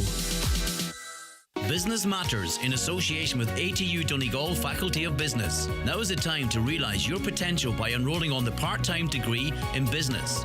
Only 3 years with 1 evening per week on campus and another online. Open up your future by contacting the faculty office on 9186206 or visit lyit.ie today. Okay, Kieran O'Donnell, presenter of Business Matters, joins us. We're going to preview the podcast in a mo, but we're going to get some news too. Good morning to you, Kieran. How are you keeping? I'm good, Greg. I'll put your mic up. I'm doing fine, yeah. Midway through the week. Did you get over your pool exploits on the Arena 7 on Friday night? I mean, it's not hard to get over being awesome. Thank you. So we played how many games? 3? Can't remember. 4? You won 1. That banked black, I think that was particularly hurt. Yeah. Was that against you or Kenny Harkin, whose ass I also kicked? An old fox too around the table. Oisin Kelly, he got a hammering. And we Jordan too. I taught him a lesson or two. Anna won the bowling, but no one was counting. No. Well, I didn't win the bowling. I think Donald might have, or maybe You're Oisin. competitive. Yes, I know. I would literally compete at anything. Tiddlywinks. I'll take you on. That's good to know. Good to know. Good to know. Except running or exercising, Kieran. Is that it? Well. I know. No, it was good. It was great. Good crack. Good on the that. food was lovely too. I can't. I would hate to count how many cocktail sausages I ate. They are just like honey to me, and I'm the bee. Absolutely delicious. Anyway. I might get some hot cocktail sausages delivered yet. I got some lovely buns earlier. I heard. Okay, let's get on to the news then. A slight rise in car sales. Yes, Greg, there were 70 more new car sales during the first 7 months of 2023 compared to the same period last year, and that is according to the latest figures released by the Society of the Irish Motor Industry. So looking at the national picture for the month of July, new car registrations were up 24%. That's 27,148 compared to July 2022, which had 21,904. So registrations to year to date are up 20%, Greg, 104,000 compared to 87,000. And I knew you would probably ask me this question, so we're going to slide on the electric vehicles for Greg. The total of new electric vehicles so far in 2023 is 18,458. That is a 65% increase on the figure of 11,000 for last year. Yeah, and that's really positive for those who can't afford a new car but want to get into the second-hand market. Now, it's going to take 3 or 4 years before, because for every new car sold, there are 3 used cars sold. So it's going to take a while for those electric vehicles to filter through properly to the second-hand market. That being said, there are garages with plenty of second-hand electric vehicles, but for more broader adoption, Kieran, and it does seem people are going down that route between hybrid and electric. Yeah, and I suppose looking at the overall picture in terms of the graph, still on the upward direction, which is good for the car industry. Yeah, for sure. And still, there's plenty of people must have plenty of money. Okay, funding is available for youth projects. Yeah, Fine Gael MEP Colin Markey is encouraging groups and businesses in Donegal to apply for some of the €47 million funding that's available, as you say, for youth projects, and it's under the Peace Plus Youth Programme. It's an EU-funded initiative, Greg. So it aims to support peace and prosperity across Northern Ireland and the border counties. So applications are currently open for 5 schemes, and the deadline for the youth programme is Thursday next. That's August the 10th. So those eligible to apply include local authorities, local development agencies, colleges, NGOs, voluntary organisations, SMEs and large companies. And for more information on that, contact Andrew McGill at Colin Markey's office. Yeah, there's can be quite a bit of paperwork involved, but there's quite a lot of money there as well. Yeah, and who's to say? If there's a point of contact and there are funds there and people meet the criteria and organisation groups, they should get on it. For sure. Bank a warning to customers about scams going on. Yeah, I know it's an issue that you've mentioned a number of times, Greg, but maybe no harm to just throw it out there again. Bank of Ireland is warning of a high volume of family impersonation messages circulating, with a 25% increase in cases recorded in July. So fraudsters, as we know, are sending fake messages purporting to be from a member of the family who with lost or damaged phone or needs access to money. So these messages ultimately lead the customer to website links that are not genuine, as we know, and an attempt to collect personal card and online banking details. So look, people just beware. I don't know why, but I have one of these Poco phones and I'm with Gomo, and all of those messages are flagged as spam. I never see them. Right. They're all flagged as spam. Not one of them have got through. And if I go into my spam folder on the phone, the SMS spam folder, all of the messages. Now, a lot of these family impersonation ones are WhatsApp messages. But in terms of the SMS, now I don't know if it's the phone or if it's the network, but it seems to pick up every scam message, be it from purporting to be from AIB, Bank of Ireland, Amazon, Sky. Like, it picks them all up. As I say, I've not created any settings, so I don't know if it's down to the phone or the network, but as I say, that won't help with the WhatsApp messages that the banks are warning of. But still, it just goes to show that technology is there, and I wish the telecommunication companies would take their responsibility in this, which I think is quite significant, a little bit more serious. Okay, interesting stats in terms of DLDC output. Yeah, Donegal Local Development Company, Greg, they had their annual report was published recently, and few things that stood out. 70 individuals who received enterprise support from DLDC last year went on to set up a business. The report also showed that 133 people attended the Start Your Own Business course. 80 availed of one-to-one mentoring, including bookkeeping and market supports, with 180 receiving a range of follow-up supports from DLDC. DLDC does a lot of great work in the community, from volunteers, business, community groups, and getting people set up in business. And it's good to see that the work they're doing has been showcased, and the report was very well compiled. Yeah, finally, FM services, no, it's not, it is finally, continue to go from strength to strength, it seems. The FM Services Group has been shortlisted for 2 awards at the European Cleaning and Hygiene Awards. The Kilkenny-based business is finalist in the Investment in Training and the Excellent on Client Contractor Partnership Awards. So well done to Annette and the team, and hopefully there may be more good news if they can come out victorious in those categories. Right, this week's podcast, you've got one guest yesterday. It was almost a record. 17 people in a row I interviewed. 17 people in a row, one after the other. It's tight. It is. I'll tell you one thing. It's good fun. This week's podcast, you have one guest, and it's an important guest. And it just goes to show, and which I love about the podcast, is that you go into all different areas of business, and then even subsections within certain areas of business, Kieran. Yeah, my guest this week, Greg, is hairdresser Terence Boyle from Kilcar. Terence left school at the age of 14, and after a number of jobs, he decided to pursue a career in the hair industry when he moved to Letterkenny, and he spent the next 10 years with Patrick Gildea. Terence set up his first salon at the Silver Tassie Hotel in Letterkenny in 2009, has since opened salons in the Courtyard Shopping Centre in Letterkenny and Ramelton, and also operates a mobile barber service. During our conversation, Terence told me how he ended up adding the mobile barber service to his business. Mobile barber is something that we always kind of said that'd be a good idea, because we're not the original mobile barbers. Eamon Friel and Milford had a great service of it, but basically it was a chat. Everybody knows Braddis O'Donnell. Braddis was on one day getting his hair cut, cutting Braddis for years, and he was on to me. You have to open up in Glenties. You have to open up in Glenties. No barbers over there. I said, Brad, I can't. I can't. I wouldn't be able to do it. And that was the Saturday.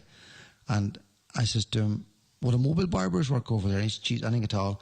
And Monday evening, I was up in Clonmany buying a van. So that was as much thought. It was a kind of a spur of the moment decision that probably was you thought about for 10 years, but Saturday evening, and the van was on the street on the Monday evening. So then lockdown came and different things, and we had finished then and ready to go, and then we were closed for another 6 months. But it was just not. It's been like it's a service for barbers, for towns who don't have a barbershop, Yeah, fair play to him. And the journey there, he was thinking about it for 10 years, and then it happened in a weekend. It's like, the person who was asked, how did it happen? And it's like, well, very slowly, and then very very quickly. It just goes to show. You do find that with a number of people when I'm talking to in business, Greg, things that have been in the pipeline for a long time, and then all of a sudden it just seems to happen like that. And that's very much a case in point. So I suppose with Terence getting out on the road, I'm sure once a week, maybe twice a week, it's a break from the salon, so he's getting the best of both worlds. Operates around Ardra, Glenties, and up as far. Well, I think it's a really good community service, because especially for people that don't have cars, that don't want to travel long distances. I mean, it's a really valuable service for a community, I think. Yeah, that's exactly what he said in his last line there, that we clip is he's providing service for towns that don't have it. So Glenties, Ardra, Kilcar, and that's very much a proud Kilcar man. Enjoys his running. He's sponsor of the the Kilcara GA team, living in Tyrman, businesses in Letterkenny. So a busy man. He employs a team now of 15 altogether, and a great success story, and he's done extremely well. All right, and you introduced the interview. Every single week you say, and in this clip, and of the one day it would have been really good, and you'd have been a cut above the rest. You said in this segment, I don't know what was going on. You missed a trick there. I don't say it every week. It'll be kind of maybe here or he recalled. So no. Well, you could have said clip. No, right. There you are. So I'll let you say it. Sure. All right. So the full interview. I've said play clip one from Terence there with 3 wee dots after it. You didn't mention that. The full interview with Terence Boyle is available to download now. We'll stream at highlandradio.com. You can just listen to it at your leisure. It's up there ready for you. It's also on Spotify or iTunes, and also. It is live on Sunday. It goes out live. Well, live. Yeah. It's pre-recorded, but it's live. After the 6 o'clock news, Greg, on Sunday evening. And if people want to get in touch with you, Kieran, how do they do so? Yeah, just drop me an email, please. businessmatters@highlandradio.com. Right, okay. Now, you need to start practicing the pool a bit. You know, you boys are wild competitive. I mean, you've competed at what level? No, but you and boys. Kenny, you know, Finn Harp's legend. Okay, golfer extraordinaire. I think his handicap is about 3. Okay, kicked his ass. You're a competitive runner. You played for St. Eunice, I presume, at some point, did you? Go on ahead. Kicked your ass. If Devaney was there, you know I'd have kicked his ass. No, you wouldn't have. I would if I could drag him out of his boat. We're not mentioning the pool tables, but anyway, come here, listen. Before I go, Greg, if I'm allowed to mention, there are 2 charity events coming up at the weekend. The Classic Car Run is being held by the Dry Arch, and the proceeds are going to pay at a house. They're leaving at 1 o'clock on Sunday, and on Monday, Rorty's Top Oil Service Station in Dunlewy have hosting a family fun day and a music event, and the proceeds are going to Donegal Hospice and Donegal Cancer Flights and Services. Another 2 brilliant events, and it fits really quite nicely into that last convo we were having with Lisa Gallagher, who's raising funds as well for Cancer Care West.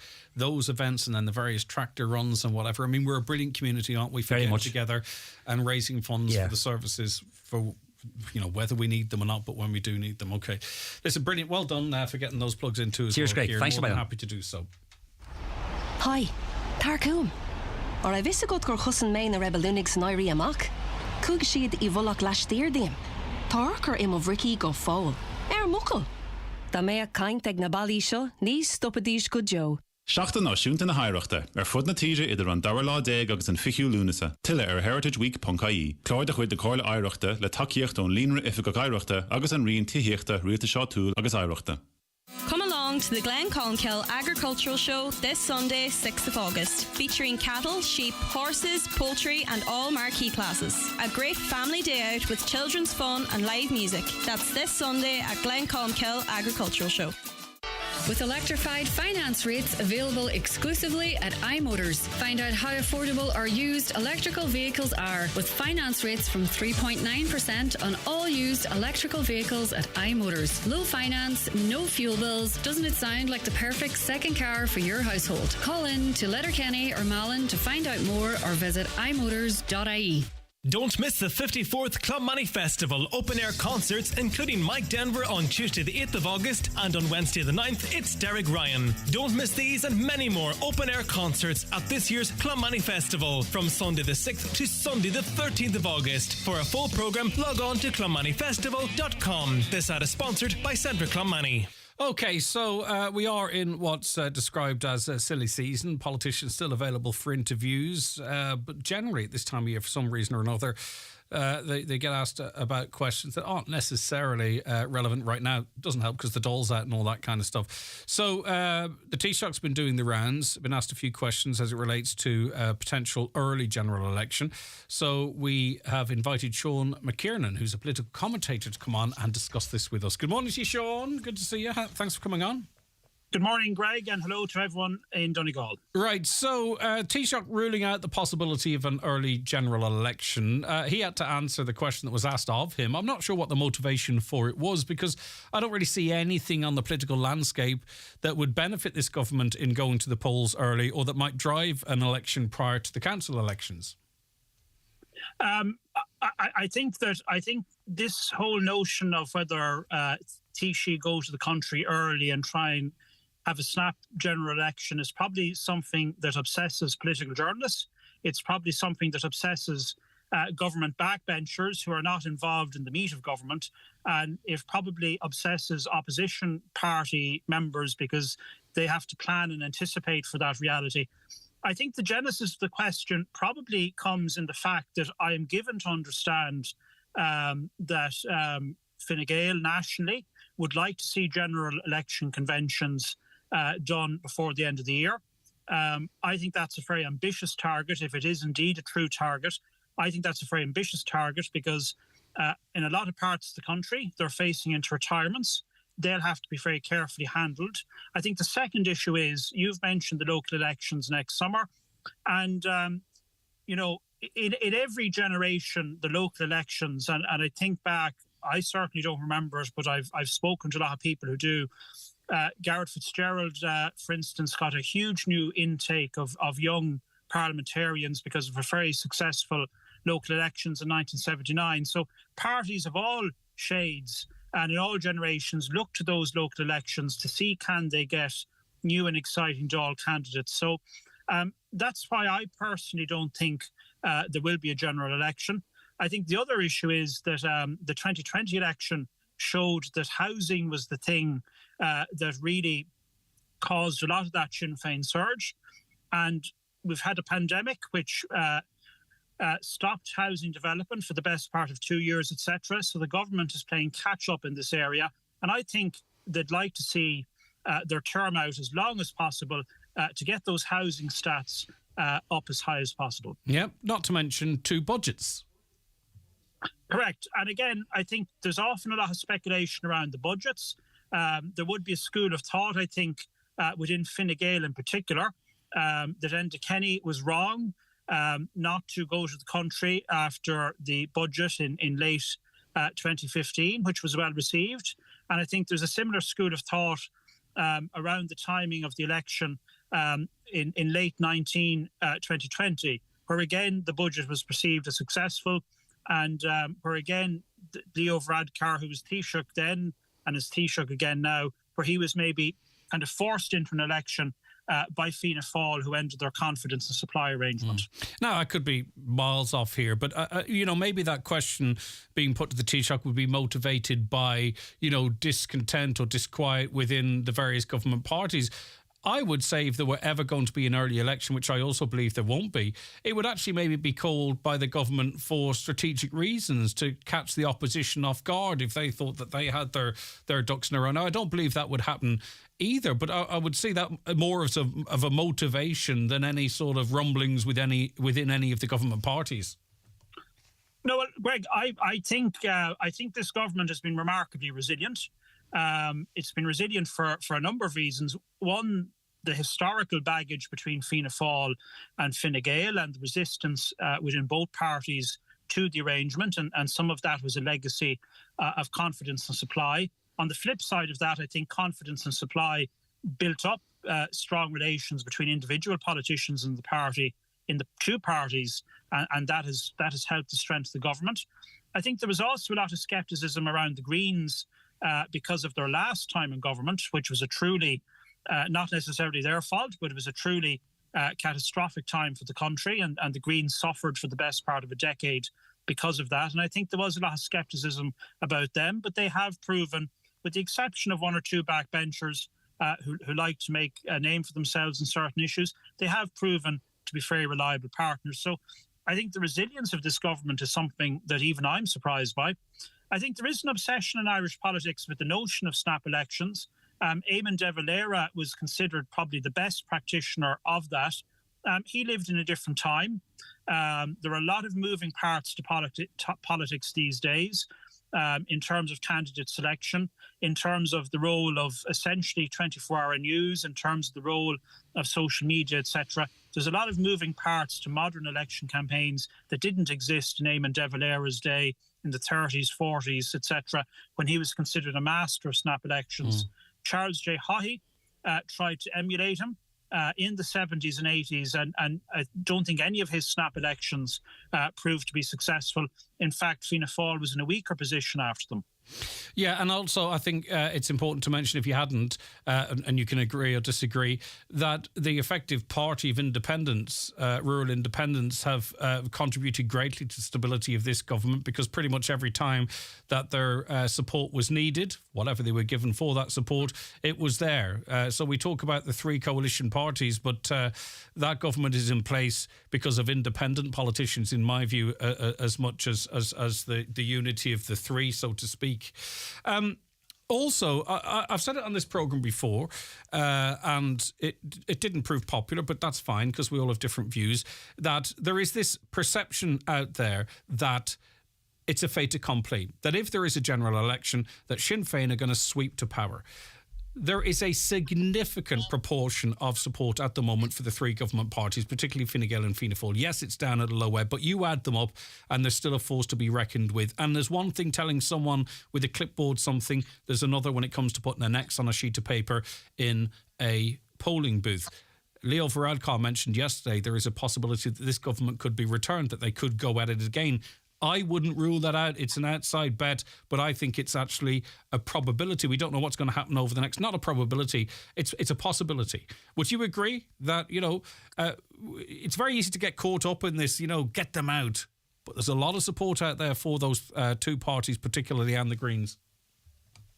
No, Greg, you make a very important point, and I think this has been overlooked a great deal in the narrative of recent years.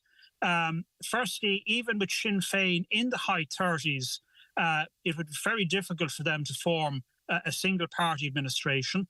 Enda Kenny, I think, got 37% in 2011 and fell short.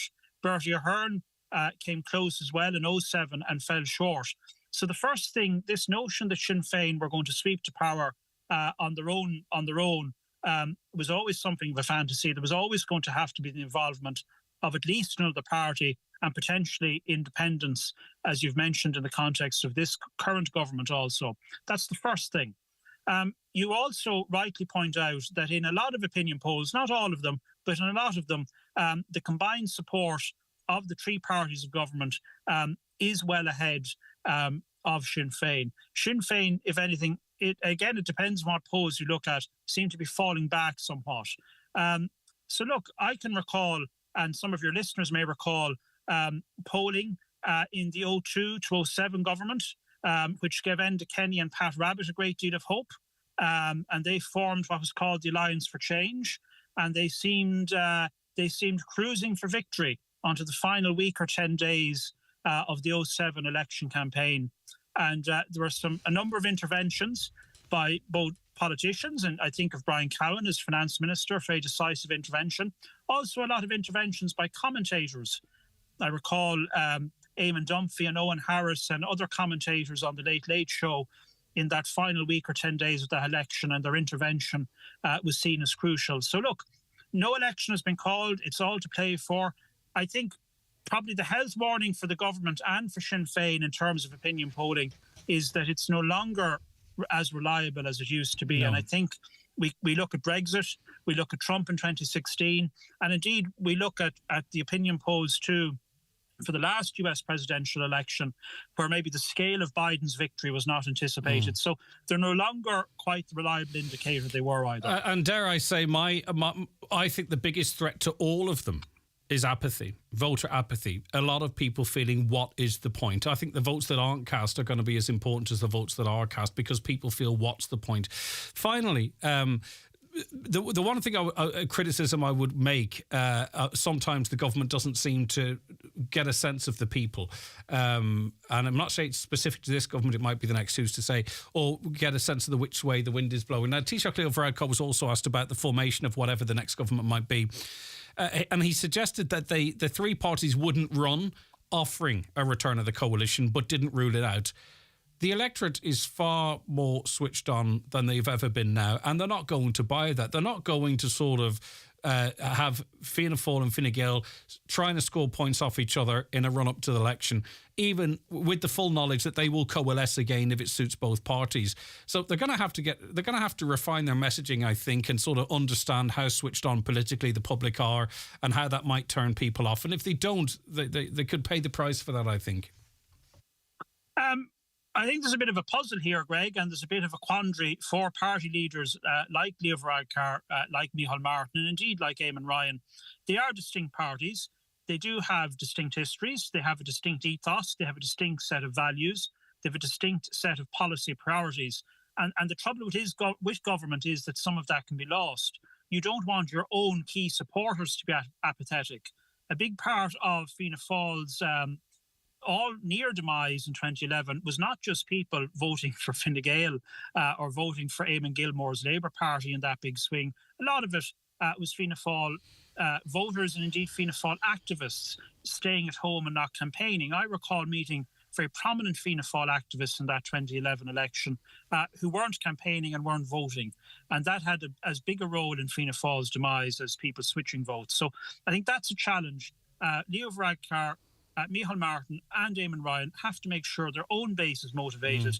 But I do think it would be good for the health of the government and its re-election prospects if they did keep relations cordial and made sure that there was a source of transfers for them. Yeah, but I would say there's those within Fianna Fáil, though, would like to see not Leo Varadkar choral election, but for Fianna Fáil to disengage, so sort of try and get its own identity back, and even potentially go into government as a smaller party with Sinn Féin. It's all to play for, and that's what makes politics so interesting, Sean. Yeah, I mean, again, you make a good point, but I mean, the people are very clued in, as you have said, Greg. And I mean, I think this is why Taoiseach have in recent elections always veered towards trying to keep the government together for as long as possible and trying to keep coalitions cohesive, because I think the public will punish people who are playing politics and who are calling needless elections. All right, fascinating, as always. Thank you, Sean. That's Sean McKiernan, who's a political commentator there. Do you agree or disagree? 086 60 25,000. Do not let us speak at the end of the programme, discouraging you. Because from texting in or calling in, because we can carry the messages over till tomorrow, and we often do.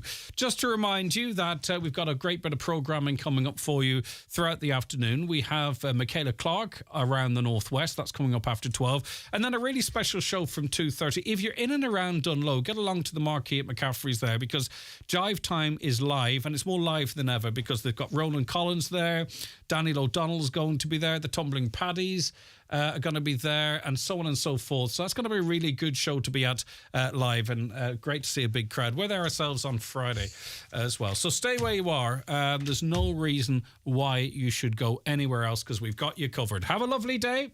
Don't miss the High Stool Profits live at the Highlands Hotel Glenties on Friday.